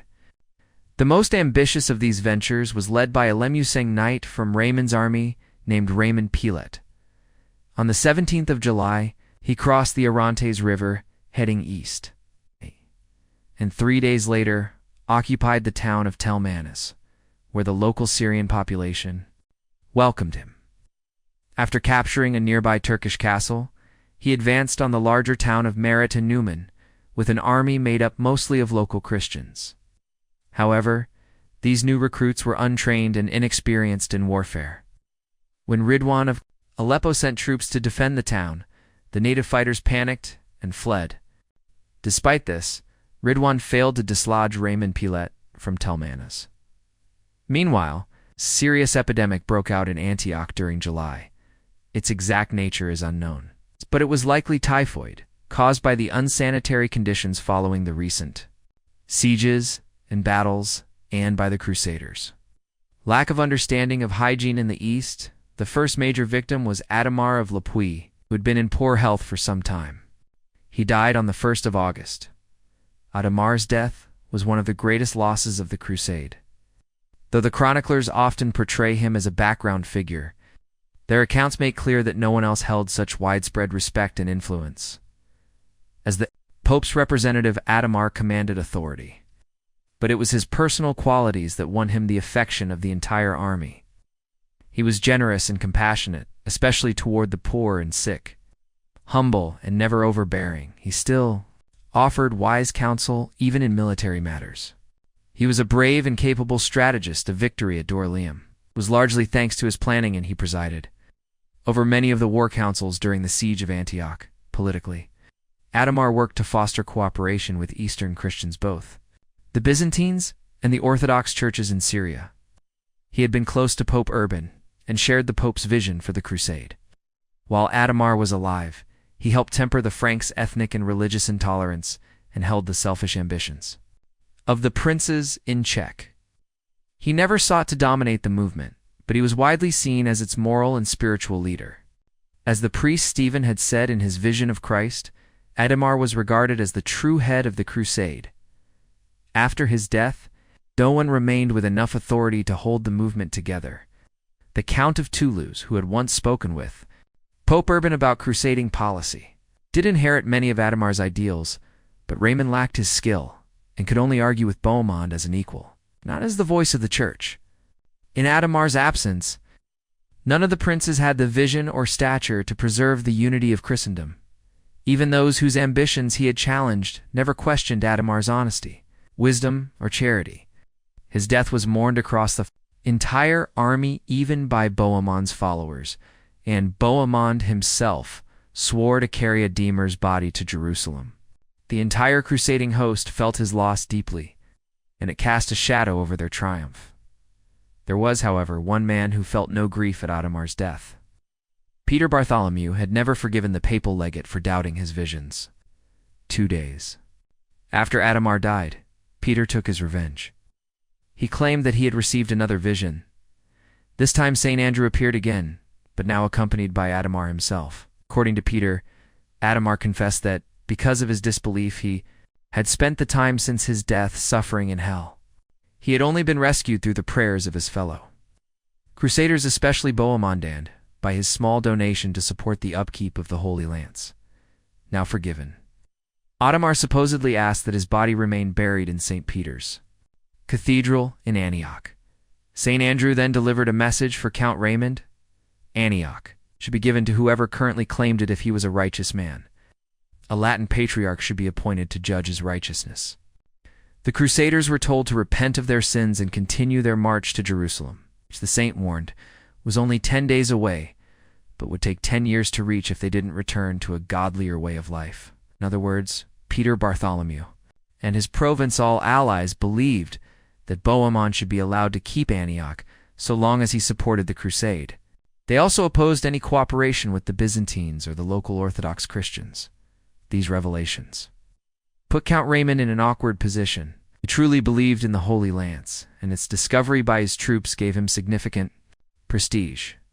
While some people credited Bohemond's leadership for the victory over Kerboga, others attributed it to the power of the lance, which indirectly credited Raymond. But Raymond's other major source of authority was his close connection with Adhemar. If the same heavenly messenger who revealed the lance now condemned Adhemar and undermined the policy, Raymond had inherited from him one that supported Byzantine claims. Raymond would have to choose between two pillars of his influence. For the moment he chose to delay, he maintained his faith in the lance, but hinted that Peter Bartholomew's newer visions might no longer be trustworthy. Despite St. Andrew's supposed message, Raymond and his supporters still argued that Antioch should be handed over to the emperor. This position put Raymond at odds with much of his army in the wider crusading ranks. Peter Bartholomew's posthumous attack on Adhemar caused a backlash. By publicizing the legate's disbelief in Lance, Peter reopened the doubts many had felt when the relic was first discovered. The Normans and northern French, who had long disliked the Provençals, began openly questioning the relic's authenticity. They used the scandal to undermine Raymond and discredit his plans. By defending Adhemar's reputation, they were also able to attack the very political and spiritual vision that Adhemar had championed. Bohemond, can be assumed, was more than pleased with how things were unfolding as the epidemic continued. To spread through Antioch, the leading Crusader princes sought refuge in the surrounding countryside. Bohemond crossed the Amanus Mountains into Cilicia, where he reinforced the garrisons that Tancred had established the previous autumn and received their loyalty. Bohemond intended for his newly claimed Principality of Antioch to include the province of Cilicia. Godfrey went north to the towns of Turbessel and Ravendel, which had been taken by his brother Baldwin and were now handed over to him. Godfrey was envious of Baldwin's growing power. And since all the princes were trying to secure territory near Antioch, he wanted to claim his portion too. He likely agreed to return the towns to Baldwin if the army later resumed its march to Palestine. Raymond's movements during this time are unclear, while Robert of Normandy traveled to Lattakia before the Turkish invasions. Lattakia had been the southernmost port of the Byzantine Empire. The Turks had captured it around 1084, but it later came under the authority of the Arab emir of Crusader. In the autumn of 1097, Guynemer of Boulogne attacked and seized the port, leaving a garrison to hold it through the winter. In March, however, the fleet led by Edgar Atheling, after delivering supplies to the Crusaders at St. Simeon, sailed on to Lattakia. Edgar's forces drove out Guynemer's men and took the city in the name of the Byzantine Emperor. But Edgar could only leave a small force to defend it, so an appeal was sent to the crusading army for reinforcement. After the defeat of Kerboga, Robert of Normandy responded to the call and took control of Lattakia on behalf of the emperor. However, Robert's approach to governing focused entirely on extracting as much money as possible from the local population. His rule quickly became so unpopular that within a few weeks he was forced to withdraw. After his departure, the city was taken over by a new garrison sent by Eustathius Philocaios, the Byzantine governor of Cyprus.